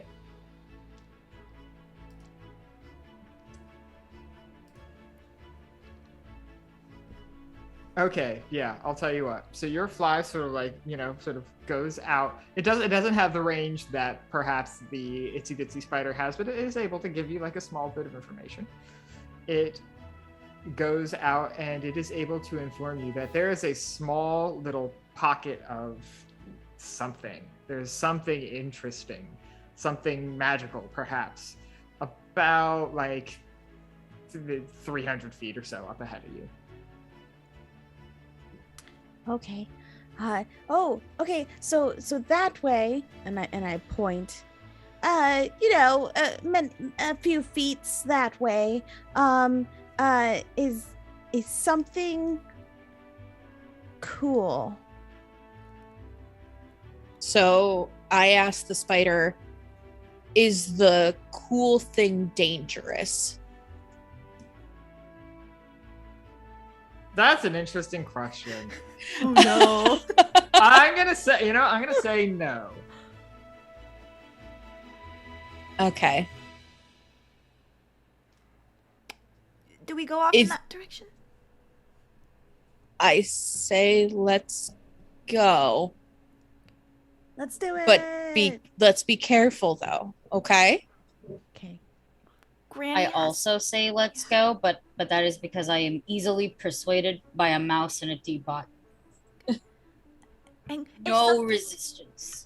if something goes wrong, Granny has big teeth. Exactly. Granny does have big teeth, and you have an axe. Exactly. I feel so safe. You're right. Yeah. Mhm. Okay. So let's Never go. safer. All right. Let's go. Also, we All should right. name the spider. I Yeah. suggest being real simple and calling it Peter Parker, because they'll never know.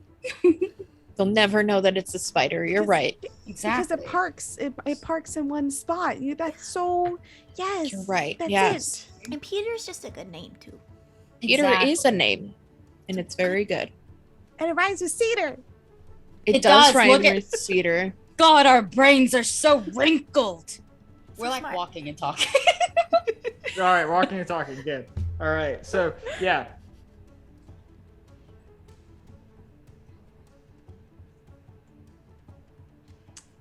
I'll tell you what. So what happens is you go off in this direction and you come to like, I won't say a small clearing, but a small scene sort of makes itself apparent to you as you approach, especially given that Red, Stella, and Rufus are relatively low to the ground. Or at least Rufus would be if he was walking on his own two feet. You come to Mara, can we switch vibes to perhaps something more Stealth, Subdued? upbeat, cute. subdued? How's this? Whoa. Anything sad? Sure. Okay. You come to a small clearing where you see a small group of moles. You see 3 of them, and they're all dead. You see 3 dead moles right outside, like a little hole, basically, at the base of a tree. And is inside this tree where the magic is.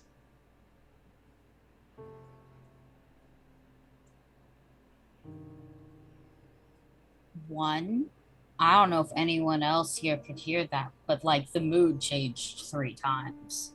So, Yeah. Yeah. The bard in the background's popping off. And 2, are those the 3 blind mice? You know,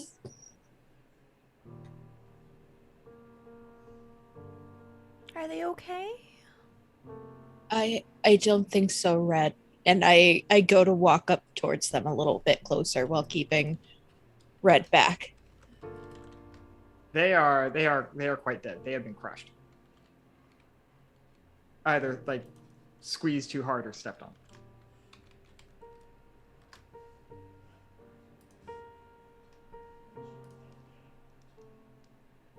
I ask the spider, "Do you know what caused this?"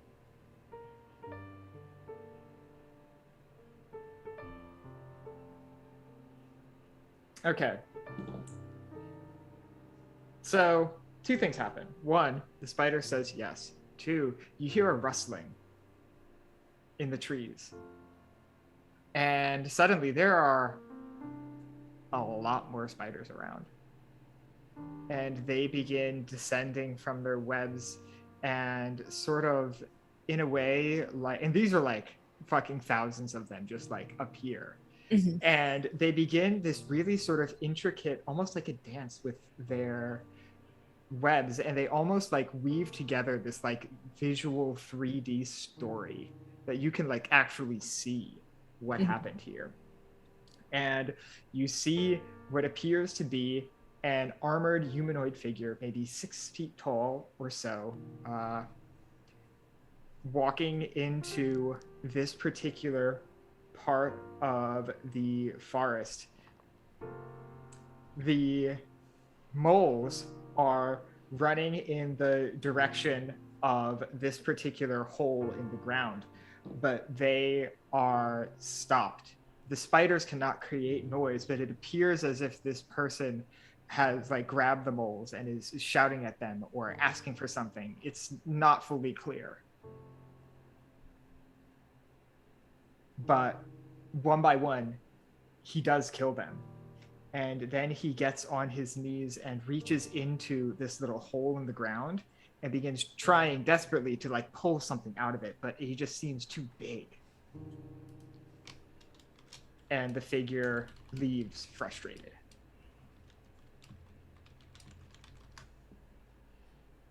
Well, one thing's for sure. These moles were definitely the heroes of this story. They definitely were, Rufus.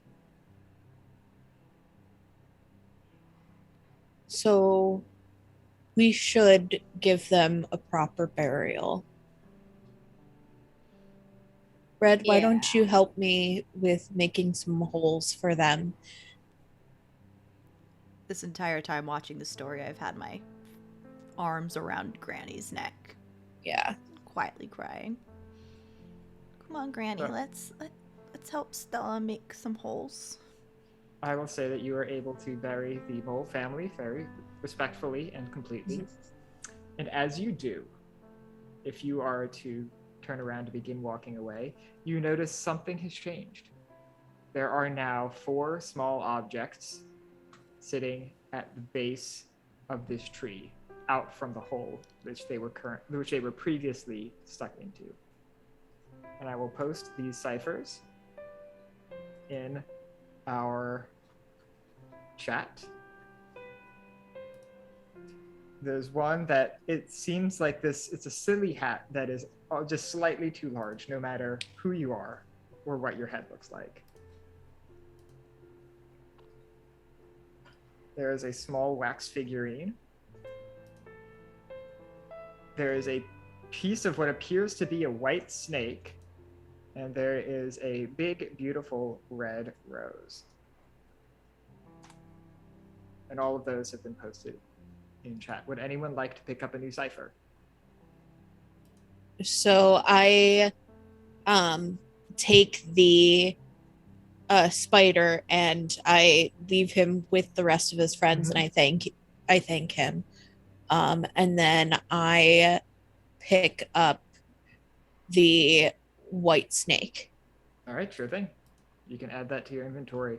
For our audience, what the white snake does is that upon swallowing a piece of the snake, the user gains the ability to understand and speak with all living things for 10 minutes. And I will pick up the poppet, the small wax figure. All right. So for those of us at home, the poppet, if you give the poppet to another living being, this will protect them from all harmful effects the next time they are attacked. If the positive emotion is returned, the giver is also protected.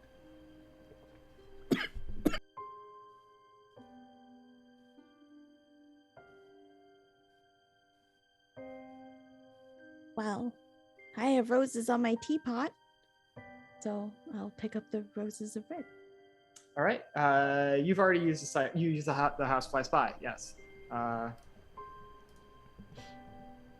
right. Oh, interesting. Yeah. So the rose of red creates a large red bird that can fly a chosen target a long way away.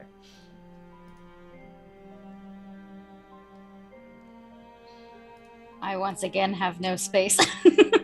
F. As I have many items, but I really like this hat, and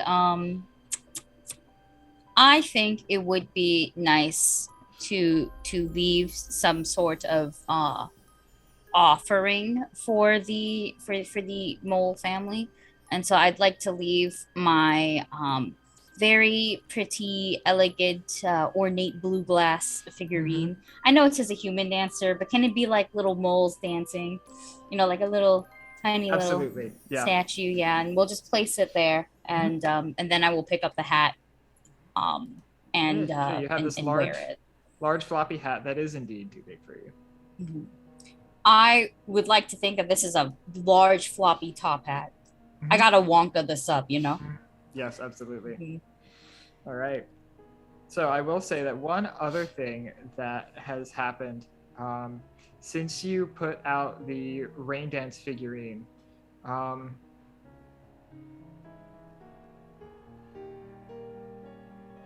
let's go with this.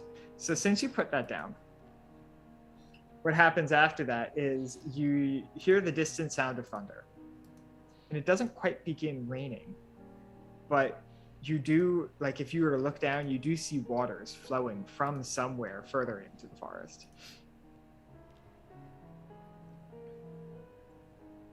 Mary, you can put a more relaxed vibe on. So, the armored figure, that's who we're looking for? I think so. I would Makes assume sense. so, yeah. Yeah. We got a 1 XP for all players, and there was 1 XP from earlier, but no players specified. So. All right, so we'll hold that. If anyone really needs a reroll and you find yourself out of XP, we can save that for you. But everyone got another one, so. All right. So we hit 200, y'all. Yay! Yeah, nice. Thank you. What do you do next? How do you proceed? You said there was a river? There is a small stream of water. It's not quite a river, but there is definitely a flow of water for somewhere in the forest. So where do we go? I mean, we could follow it, but Yeah. I don't see. I mean, I don't mean to keep breaking this. Like, this is like maybe the 4th wall I've broken, but like usually water, right, leading somewhere when we've got nowhere to go sounds like dramatic foreshadowing. Well, Jolie, we have been outside this whole time, so no walls have actually been harmed in the making of this adventure. Unless they're You invisible. don't know that. You don't know what I've done within the past 24 hours. I don't even know what I've done within the past 24 hours. And we are walking and talking again. Walking and talking. Are you following Yes. the water? Yeah, I say Alright. we just go towards the water. That's really the only thing we can do at this point. Okay.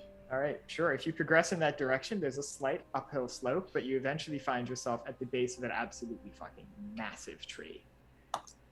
This is sort of like, big California redwood scale, like preposterously large. Whoa. And suddenly something comes to mind. This is, where did my notes go? Something comes to mind. It is a small rhyme, and you know it's true because if it wasn't true, it wouldn't rhyme. The forest ever grows so thick you cannot see. You'll learn which way to go atop the tallest tree. Is this the tallest tree? Pretty I fucking would tall. I would assume so. So, looks like we have to get up the tree. If we don't want to go up ourselves, I do have something that can go up and just tell us. Oh, I can't reach the lowest branch to climb up, so that's fine with me. Yeah, why don't you send your little thing up the tree then? Crap. I pull out one of my convention pins. It's actually just the Cheshire Cat one, and pull it out. Sure. And I go, I choose you, Cheshire Cat, and poof, it goes Cheshire Cat. Yeah.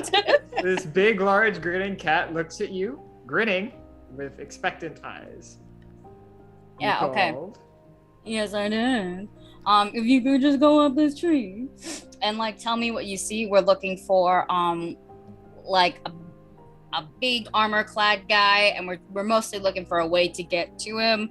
Might go by an aristocrat or something like that. Aristocrat. Yeah. Hmm. So yeah, that's what we're looking for. If you could just climb up this tree real fast and then come down and tell us where to go, and that would be great. And I will give you a piece of candy.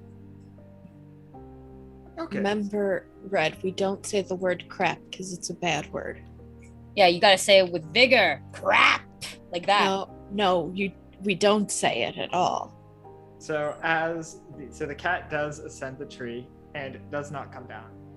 What does come down are these 2 absolutely gigantic silk moths. So these large white moths that are like the size of horses almost.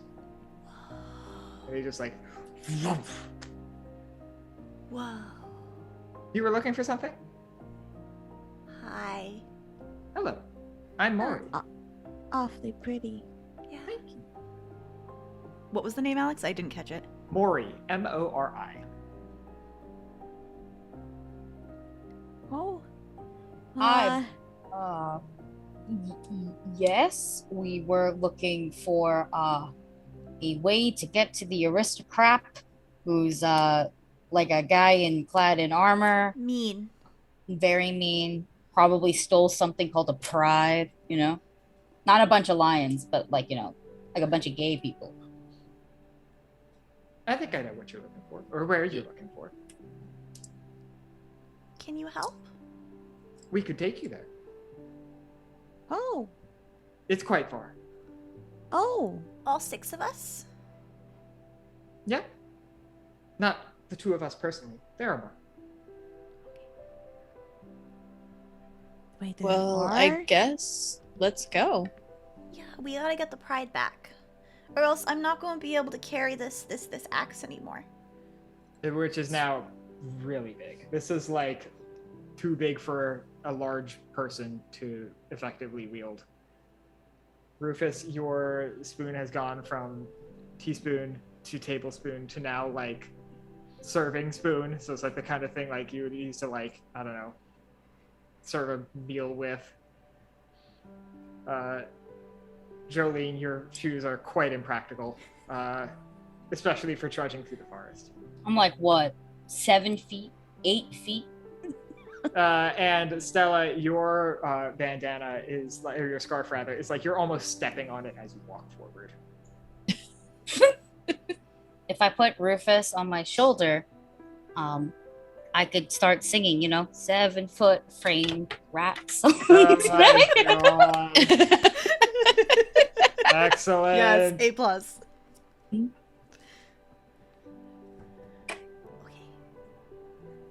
Yes, the answer is yes. Good.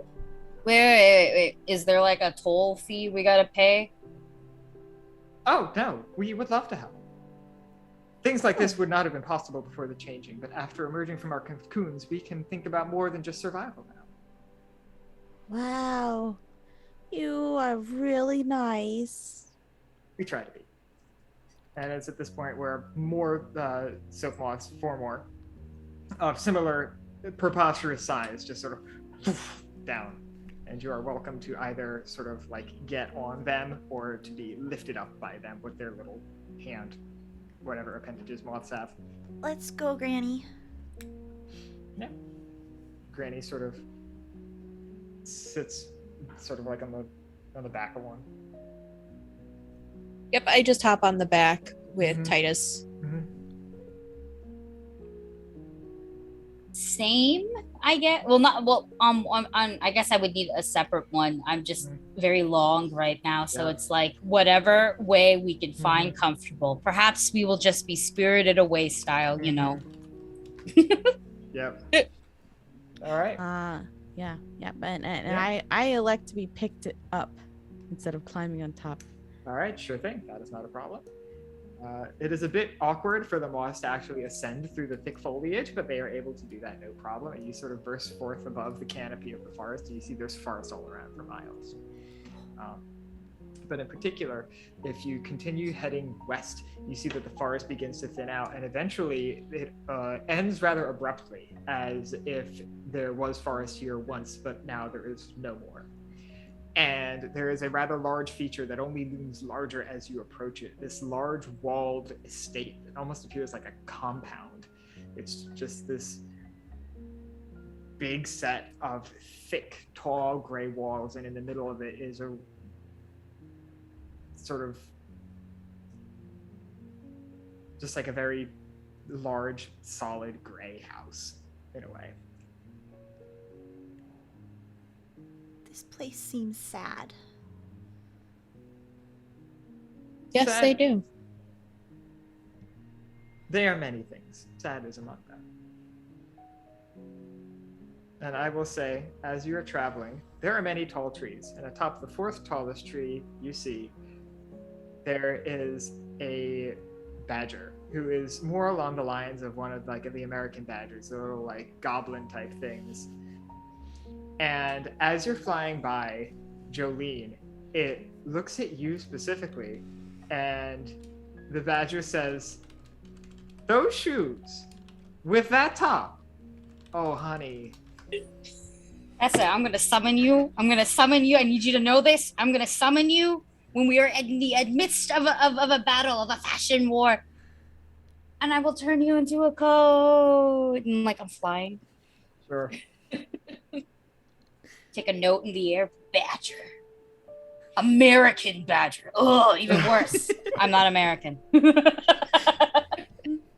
All right. So the moths are able to sort of like land you. They put you like inside the walls. Interestingly enough, this place does not seem to be guarded, so like it's very empty. There's not a lot of people around.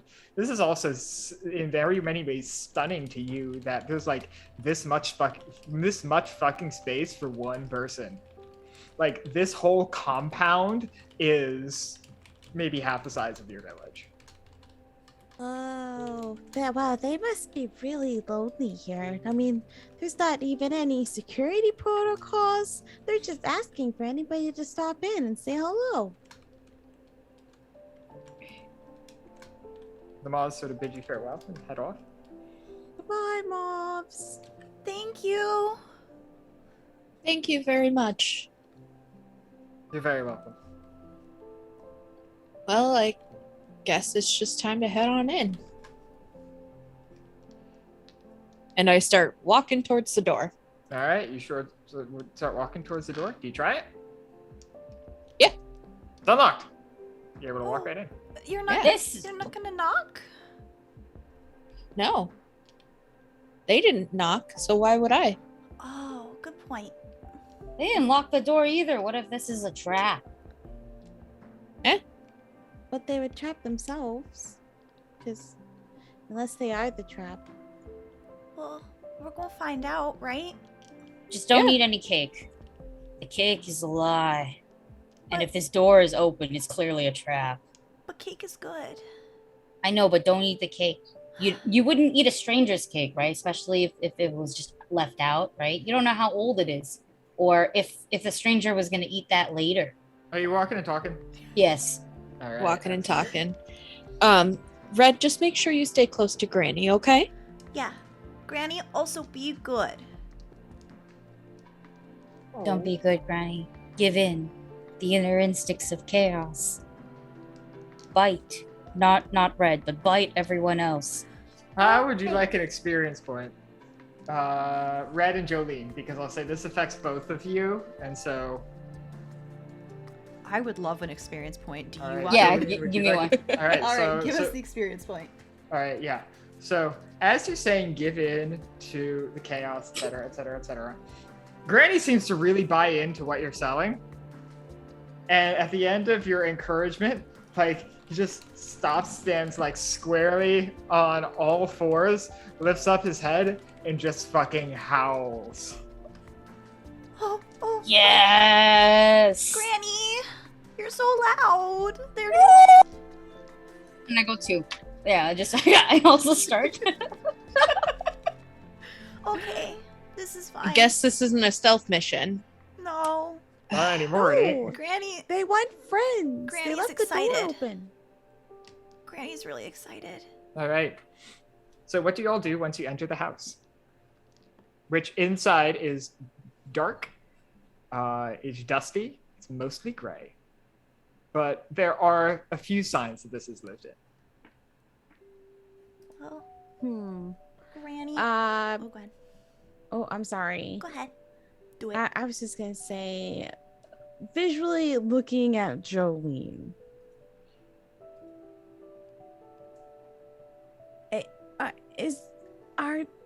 Is she like struggling? Are they like okay inside like a confined space because of the shoes?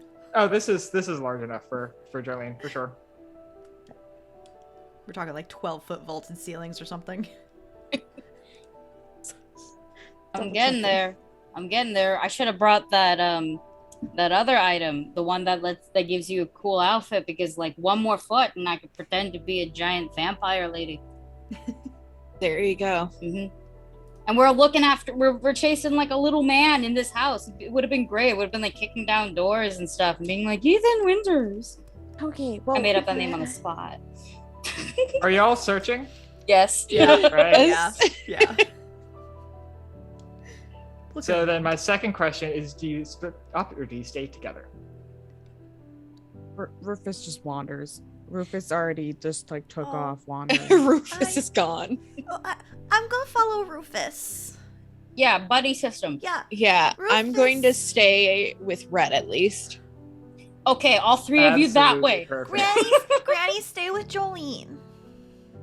Are you sure? Yeah. All right, so Rufus, because you just wander, this is so fortunate because thanks to Deej, we have 2 more Cypher donations, and those were directed specifically to Shadow.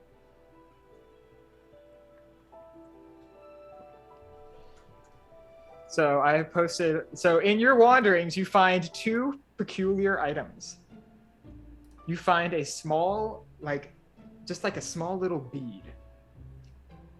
And then, in addition, you find like just a little bit of cake, just like a little like mouse portion of cake. This is perfect since we were just told not to eat cake. And you may take one or both of these ciphers, assuming you have the slots, or assuming you create the slots. These names, though. They're so good. For The folks that- omniscient bean, Yeah. The omniscient bean and Snickersy. Snickersnee? Snickersnee. Snickersnee.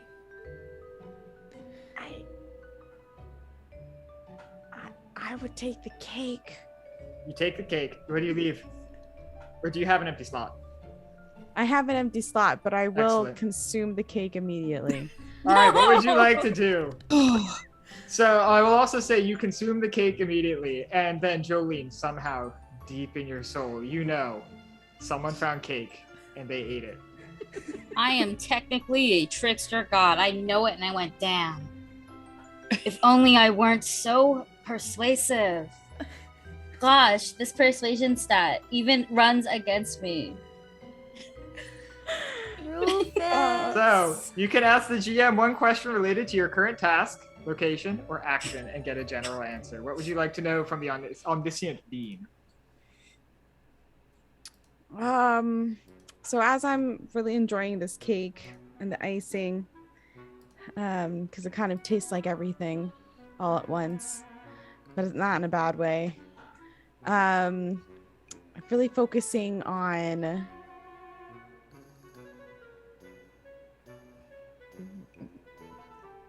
where is the person in this place? The person is in the rear gallery. There is, Okay. and it's also, now you know, only one person here. Ooh. So as I'm licking the crumbs off of my little paws, I just start waddling in the direction of the rear gallery. Sure. Do you inform the others that that is what you're doing? No, not out loud. I just go. I just start walking. So Red, I believe, is with you, right? Or do you go just like completely by yourself? I mean, I think the others were catching up on, so they probably would have caught up when I was, cleaning my paws and my snoot. At least Okay. Red And and then, Stella. I think Jolene Yeah. went off with Granny. Yeah. Yeah. So it's So- what? Red, Stella, and Titus. Mhm. Yeah. So if they're following me, then they'll probably just follow me to the location. All right, and then Jolene, you're just sort of like off fucking around. Yeah, I have Wolf. Mm-hmm. We're like walking around, fee-fi-foing about. I look at the ceiling and go, wow. No, I'm not gonna say that. I was gonna say something unnecessary. Never mind. I just Now I want to know what walking. it is. It's fine. Yeah. I was gonna say, wow, assist teen built this chapel. Wow. Wow. That's so bad. Oh no. So bad, but so good. It's Yeah. so funny. Never shy away from the jokes. All right. Mary, can we get something a little more tense? Tense. How tense? Specifically, I don't know. You're walking through a spooky house. Oh, So, Rufus, you're leading, right? yes. All right. So, I will give you an asset to this task, but as you approach the rear gallery and you open the door, something does happen, and I'm going to let you make a speed defense roll to attempt to avoid it. Because you know that someone is in here, I won't hinder you for being surprised. But as soon as you come in, you are attacked. Oh, okay. And just a quick refresher on the speed. Do I just? Yes, so you can spend effort from your speed pool to reduce the difficulty of this task. You do not yet know the task level. And if you have skill specifically and only in speed defense, you can use that skill to reduce it. Okay, then you can spend effort from your speed pool to attempt to mitigate the damage. Or to attempt to avoid the attack, rather. I think Rufus is really focused on how delicious that cake was. So So you're I just don't going to roll think- flat? Yeah. Excellent. All right. Okay. Come on. Oh, okay. All right. That's a 16. That just does it. As you sort of press open the door and walk into this room, you are able to narrowly avoid a big armored boot swinging directly in your direction. What? That's so rude, person. And if you look up, you do see the armored figure from the depiction that the spiders gave you. Sort of dressed in gleaming metal plate, holding a sword and a shield. Looking very knightly. Rufus, are you okay? What are you I'm doing in okay. my house? You left the door open? What he said. That wasn't an invitation. I left the gates closed. I didn't see any gates, so I That believe might you be flew over true. them. You're a mean man. So it has been Also said. But you're in my house. What are you doing here? we have reason to believe that you have something of ours. Mean man and a thief.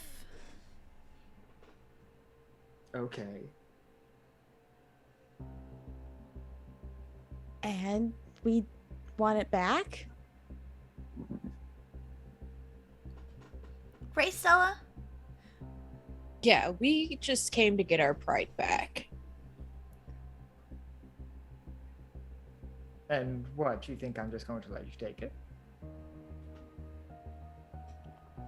Yes. It doesn't matter if you give it, just let us take it or not. We're here to get it back. Then I'm afraid you're going to be leaving empty-handed. I have no intention of surrendering that to you. Well, then we're just gonna take it. No, you're not. And at this point, he steps further in front of you. He is very much blocking you from the rest of the room. So I will just kind of stand up to him a little bit more and just say, well, yes, I am. And kind of do a sort of intimidation to him, even though I'm just a tiny cat. Yeah. So go ahead. You will be hindered because of the circumstances of this. So go ahead and make this. Do you have skill in intimidation? And I'll say, Jolene, that you've heard something. There's some shenanigans going on. Yeah. Stella, do you have any skill? I don't have any skill in intimidation. Right. No. Would you like to spend effort from your intellect pool? I would like to spend All right, sure. effort for my You intellect. can spend effort. That reduces the challenge from 5 down to 4. Target number 12. Jolene's 12, okay. taller than you. Jolene, someone's taller than you. You need to help. I got a 17. That'll do it. Okay. So I'll tell you what, he does take a little bit of a step back and he doesn't quite raise his shield, but you see that arm tense up a little bit. So then I say to him, you honestly think the three of us didn't come here without backup? This is backup: an 8-year-old child, a mouse wearing ceramics, and a large cat. Me an entrance you hear across the wall. Give me an entrance. I said, the three of us came with backup. Can I, I can't, Mare cannot do it, but can I put my fingers in my mouth and whistle? Yeah, sure. And I think I know what Granny knows what to do. Yeah. Yeah. So I will say what happens is, Jolene, as Stella mentions the three of us in backup, you round the corner spectacularly in dramatic fashion. And I will assume you begin walking that way in a very cool and intimidating fashion. And it's at that point where you hear, all of you hear just the rapid skittering of when dogs are run in place for a second before they're actually able to get going.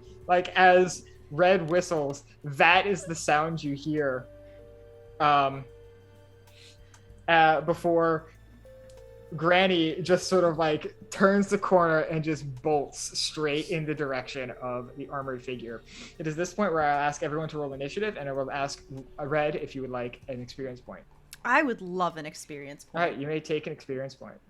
Would you like to give your second experience point? I'll give my second experience point to Jolene. All right, Jolene, you may take an experience point. Mary, you can put on some combat type music if you'd like. I will. And what happens as everyone is rolling initiative is Granny gets to jump on everybody and sort of closes the gap between everyone in really pretty much an instant. So he sort of bolts down the hall leading up to the rear gallery and just this phenomenal leap above Stella, Rufus, and Red, and is coming basically straight for the aristocrat, who raises a shield and sort of is able to block the bite. And specifically because Granny is unfortunately only level 2 and the aristocrat is level 5, he's able to block the bite, and with his right hand comes in for a slash and basically is able to just completely incapacitate Granny in one counter attack. And he sort of just pushes him off to the side. Stupid fucking dog. Granny, no! Granny whimpers.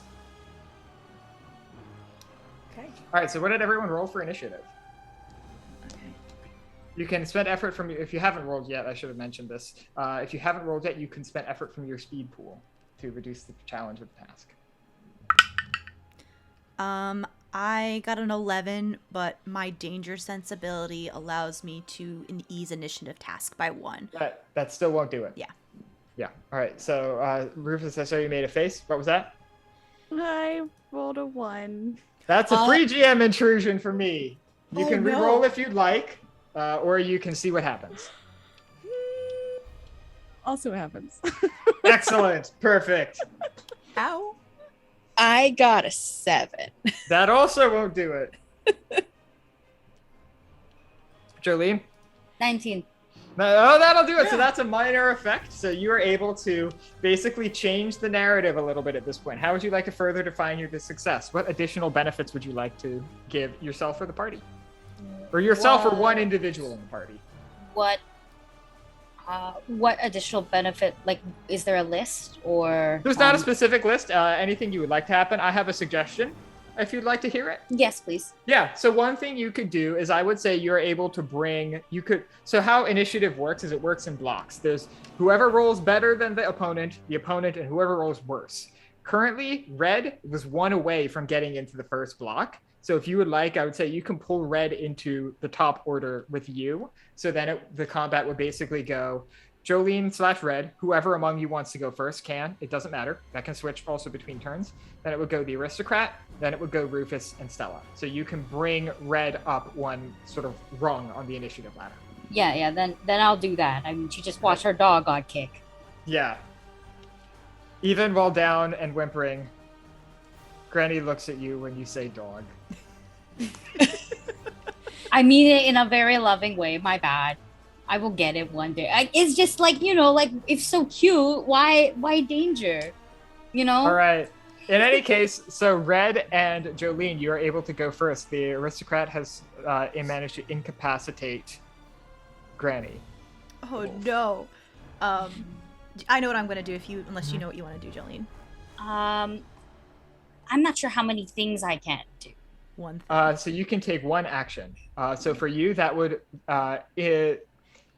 include having to run up to the person. So if you wanted to get within like melee range of the aristocrat, you would have to spend an action to get there, and you have one action per turn.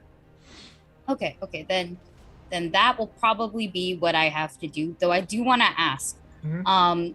I have player intrusions, and I wanted to ask if this could have happened before the Three Musketeers ran into Elon Musk, basically. Okay, And, that depends on what it is. So, an unexpected gift would be what I ask for, in which perhaps I either find it, or Granny finds it and gives it to me, or maybe the moths left it. It's just something like that, where I can have a cool-ish. I just want a big swingy weapon that I can actually use. Okay. I'll tell you what happens. I will say that you are able to, especially right now in this moment of like, oh shit, people are fighting, and this guy has a sword. This is actually pretty dangerous. In this moment, you are able to sort of manifest some of the latent powers you have remaining since you became an ex-trickster god. And you are able to summon for yourself your own big swingy lollipop as a weapon. Thank you. And I would like to pull it out of one of my many pockets, You like are a more clown than able. card. Yes, Just bam, yeah. Yeah, you're and more I than able to do that. yeah, and yeah, that's what I'll do. So I'll spend my action to go up, but like I'm very ready to get swingy. Excellent. Yeah, so you're able to produce this thing, and I'll say that's a heavy weapon. It will do 6 points of damage if you hit. Pull that shit out of All right. hammer space. So exactly. Red, what are you up to? How big is my axe right now? Definitely unwieldy. Okay. Yeah. Okay.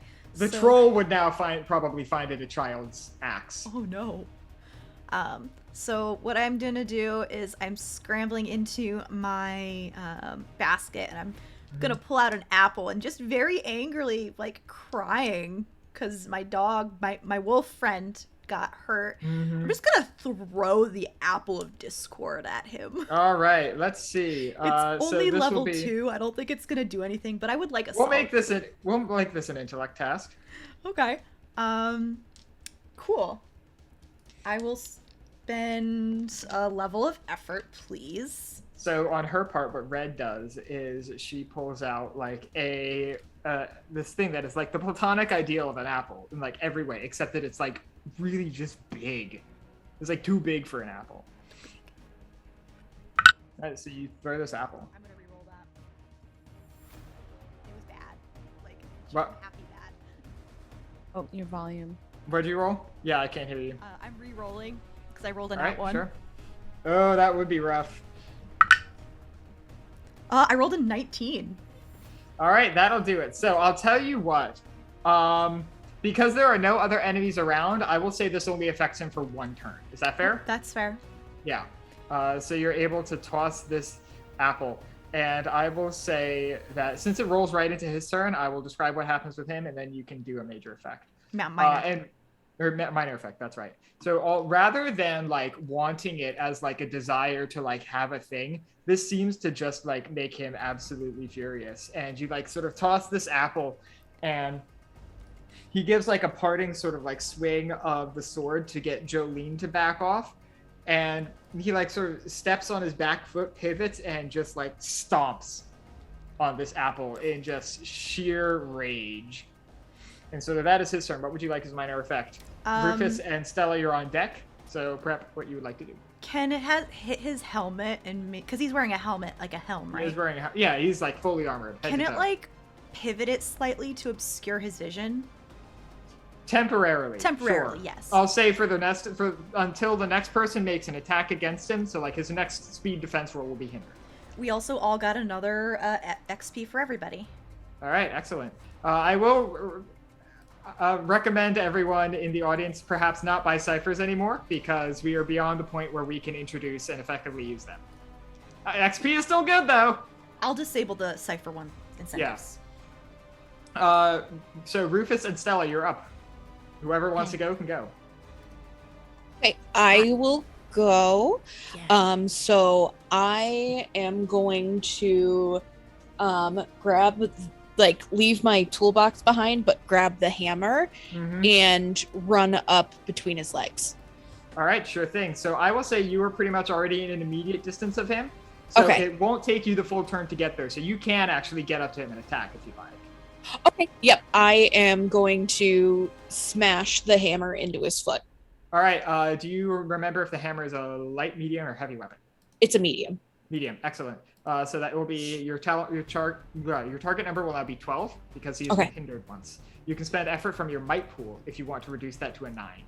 Okay. I will go ahead and spend one. All right. You can spend 1 level of effort from your might pool. That'll be 3 points minus whatever your edge is, and your target number will now be 9. Okay.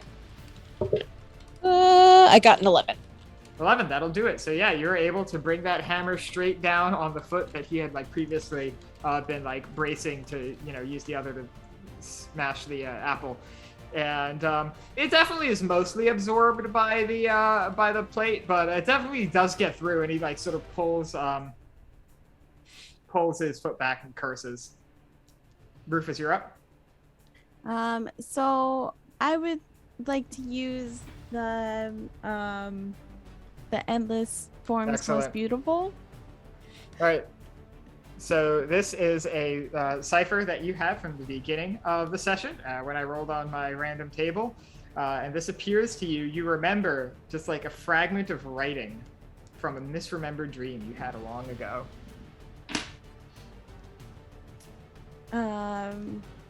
And I think it would be a fragment of writing that would say nothing is more beautiful than ice. And if I could activate it to gain the form and attributes of a frost dragon. You most certainly may. Okay. So I will say what happens. Sorry, I got a text message. Anyway, I will say what happens is this. Frost dragons are quite large creatures. So what happens is Rufus, the small little mouse wearing a teapot, just fucking explodes. There is a blast of white light, and suddenly you are practically outside. The rear gallery was against a wall that would go out to the outside. And so you're just suddenly half fucking outside in the shadow of this dragon that is maybe 200 feet tip to tail with a 300-foot wingspan. You are in the shadow of an absolute fucking giant. And so that will be your turn. But the aristocrat is now thoroughly shaken and is definitely on the back foot retreating.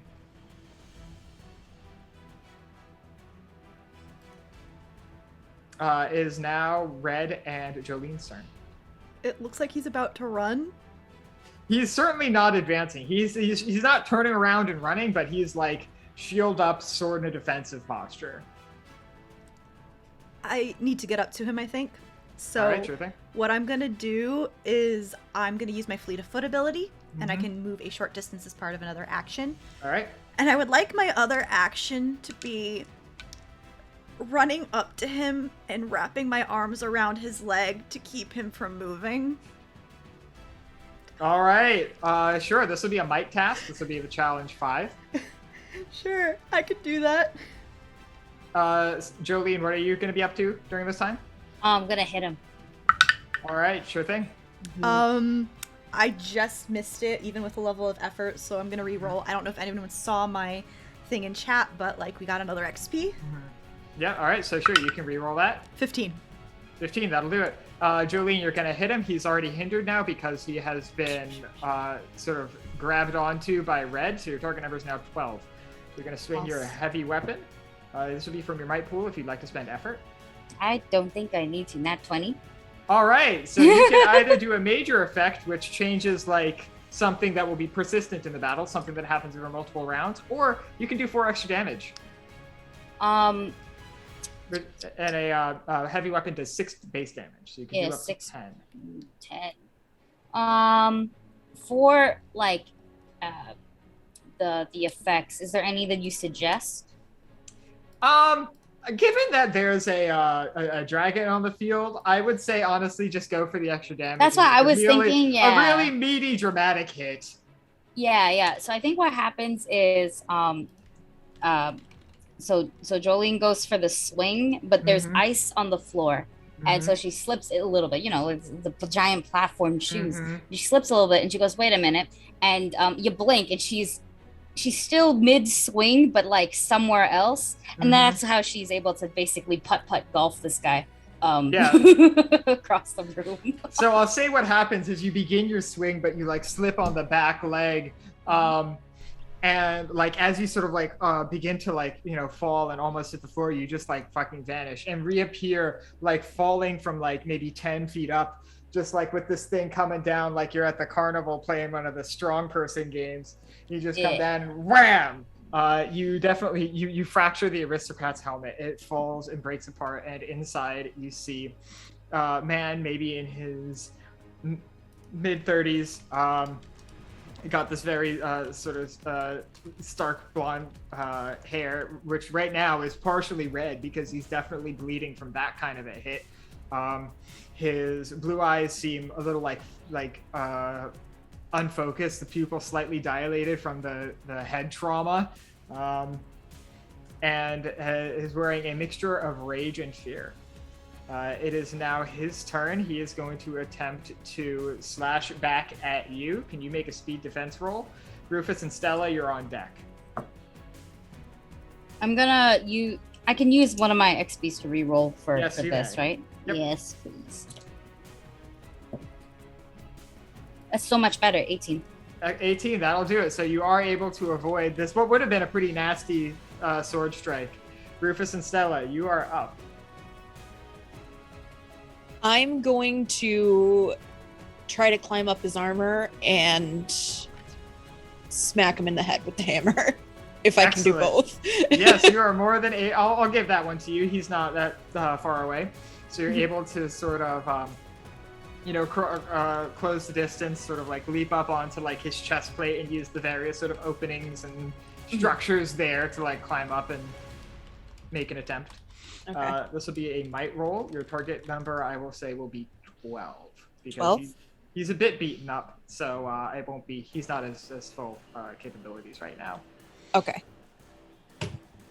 So I got a 16. That'll do it. So yeah, what does it look like as you sort of conk him on the head with a hammer?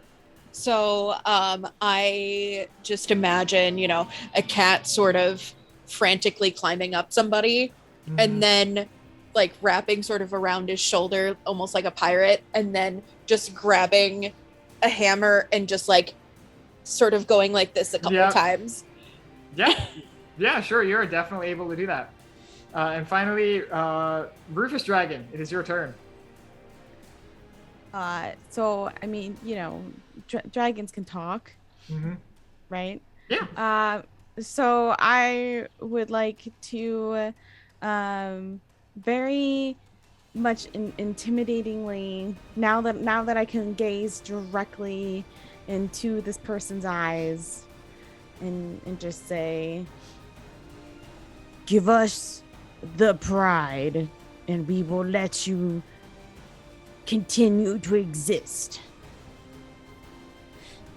Does everyone else seem on board with that? Yes.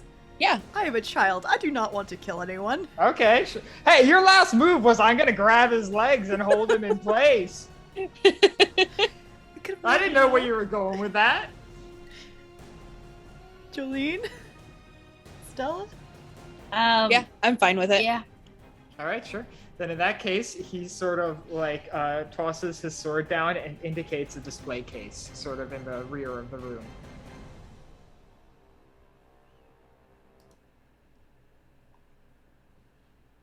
Do y'all mind if I narrate us out from here?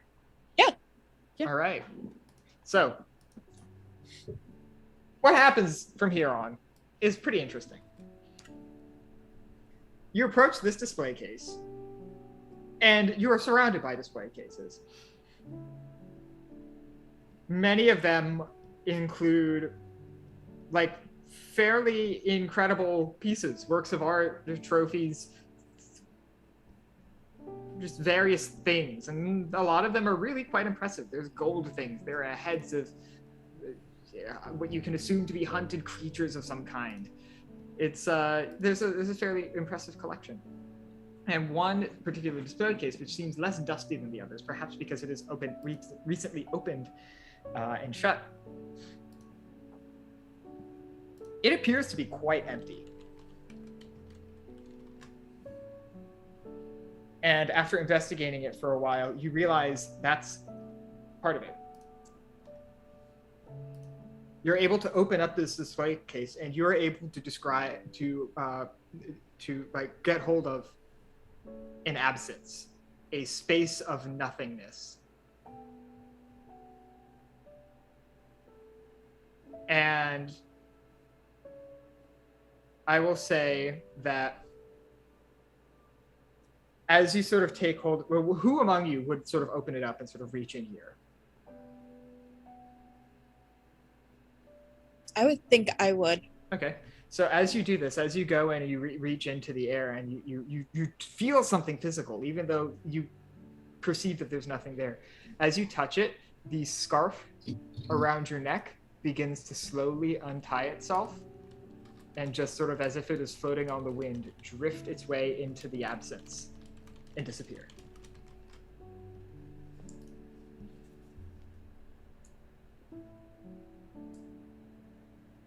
I think we found what we were looking for.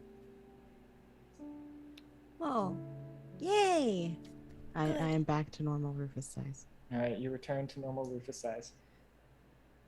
You mean you're not going to fly everyone home as a dragon? It only lasts for a minute. Oh, damn. F. I'm assuming my my axe disappears. If you hold it up to the absence, then yes. Yeah. Your axe will vanish. I will drag it up. Yeah, because now it is getting quite big. Yeah. We should bring this home. We will, Red. That is the idea. I have no idea how to give my shoes back. Do I just stick my foot at it? Anything you try to get within proximity of it, the shoes will just sort of like disappear. Okay, awesome. You lose shoes like gone. you lose like probably like a foot of height in the process. Mm-hmm. Just like, oh, finally I can feel my toes again, and it's fuzzy bunny slippers. Rufus, your spoon, which is now roughly the size of a soup ladle, also disappears into the absence as you approach. Bye, Albert. I'll go off into the world and learn what needs to be learned. You were a good son. While everyone else is getting rid of their items that have attached themselves to them, I'd like to walk up to the guy. Yeah, sure. He is picking up his sword and shield. Not to attempt to fight you, but definitely to attempt to, like, these are still mine. To clean up. And also to, like, protect himself should you decide to go back on your deal. And I'll reach into my picnic basket and hold up to him a very small figure made of wax, adorned with a flower crown. I hope you find what you're looking for to be happy. And I'll hand it up to him. He takes it and seems thoroughly confused. And then I'll turn around and go check on Granny. I will say that as you turn around to check on Granny, you see him being attended to already by A, Titus, and B, some large silk moths. Good. The moths themselves make travel home relatively easy, although they don't quite bring you the whole way. They bring you back to a familiar bridge in the woods where you see two familiar figures waiting there for you. One, the toll troll, who only charges one way, so he lets you pass. Two, Cedar Carter Wood, the cart, Yay. patiently waiting for your return. Yay. Cedar, you didn't have to wait for us. Thank you, Cedar. Sort of rolls up to you. So we can You are head home. able to board the cart and begin to head home. You are greeted at the end of the day by a similar group of watchers and waiters and just people you live with, who wave and cheer and clap in small groupings as they see you return. And you are able to take this absence and return it back to the center of the tree. And one by one, you see people coming in and just relinquishing various objects.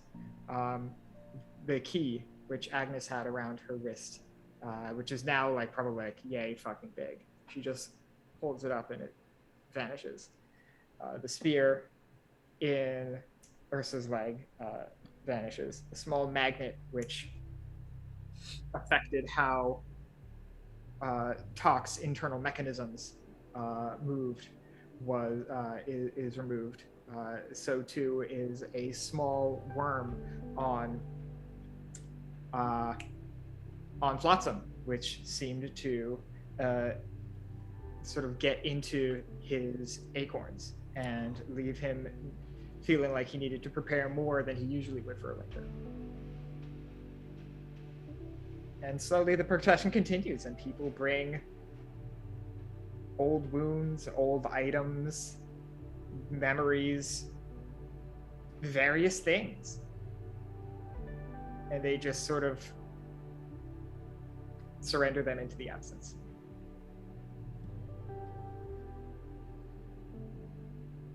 And we will cut to the end of this game, where the sun sets on a grateful village and an awkward date between Jolene and Agnes. Yeah. And that's for Orlando game, everybody. Yay. Yeah. That was great. Thank you so much, everybody, for playing, and everyone who watched and helped and donated and all that fun. We raised $250. We're halfway to our goal. Yes. Yeah. Go us. So I'll quickly just say, hey, this is the second out of 4 games. The next one is about an hour at 5 o'clock, where we have Keep Austin Weird being run at Valdranth. So that's also gonna be super fun. So please check back in an hour. Now we'll do sign-offs where everyone says, hey, hi, who you are, where we can find you. I'm talking, I'll just go first. Hi, I'm Mare. You can find me on Twitter, Archmage of Dice. This is the only thing I'm really doing right now. So hey. And then I'll popcorn it to Danielle. Hi, I am Danielle. You can find me on Twitter at famousfighter93. I had a lovely time with everyone here. One of the things that I am working on is I create small little needle felted keychains. You can find those on Coffee at Proud as FCK Creations. And I will move over to Shadow. Hello, everybody. I am Shadow.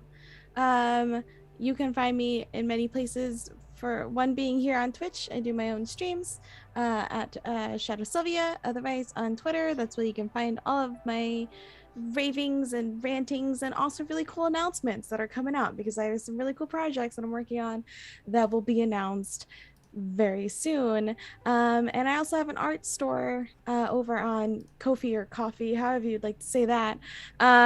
So you can check out that. I just released a new art thing yesterday. So feel free, check that out on the Twitter. It'll take you wherever you need to go. And that's me. Oh, I'll send it over to Alex. Oh no, that's me. I usually go last. Fuck. Hello, everybody. My name is Alex. He's in pronouns, and I had the distinct joy of being our GM for this evening. I've been wanting to run a game like this for a long time, and so I'm super grateful for Mara to allow me to get on my, sort of high concept philosophical bullshit on their channel. And even more grateful to have had the opportunity to raise some money for a very important cause. You can find me on Twitter at Phoenix Axolotl. I'm not currently doing anything, though that may change in the somewhat near future. So yeah. Yeah, that's I think all I got. Happy fucking Pride, y'all. Oh, it's my turn. Hi, I'm Aki. You can find me all over the Twitterverse at Akinomi_art. I'm so grateful I went last because I do too many things. Here's a list. I'm the co-producer of Goblets and Gays, the podcast. So if you had fun seeing how gay I am here, you can see how gay I am over there. And it's in podcast format. Wow. I'm also the co-producer on Anima Magiri for Horror Gaze. And you can catch me on streams every Monday, 8 p.m. PT on Nat 20 Productions, where I play even more gays, but in school at Wayward Arcadium. Ha ha ha. I'm also on Beyond for Space Gays and Clever Corvid's Production City That Never Dies for Mafia Gays, and just too many other things. So you should go check all the things out there. Thank you. And I think that's it. Once again, thank you so much to Cole and Pablo. Cole created this overlay and the overlay for the next game for Keep Austin Weird. And without Pablo, this would have never gotten off the ground. They did a lot of behind the scenes work and organized everything. I am just here to run tech. So yeah, join us at 5 o'clock Eastern and for the next game, and we'll see you soon, everybody. Bye.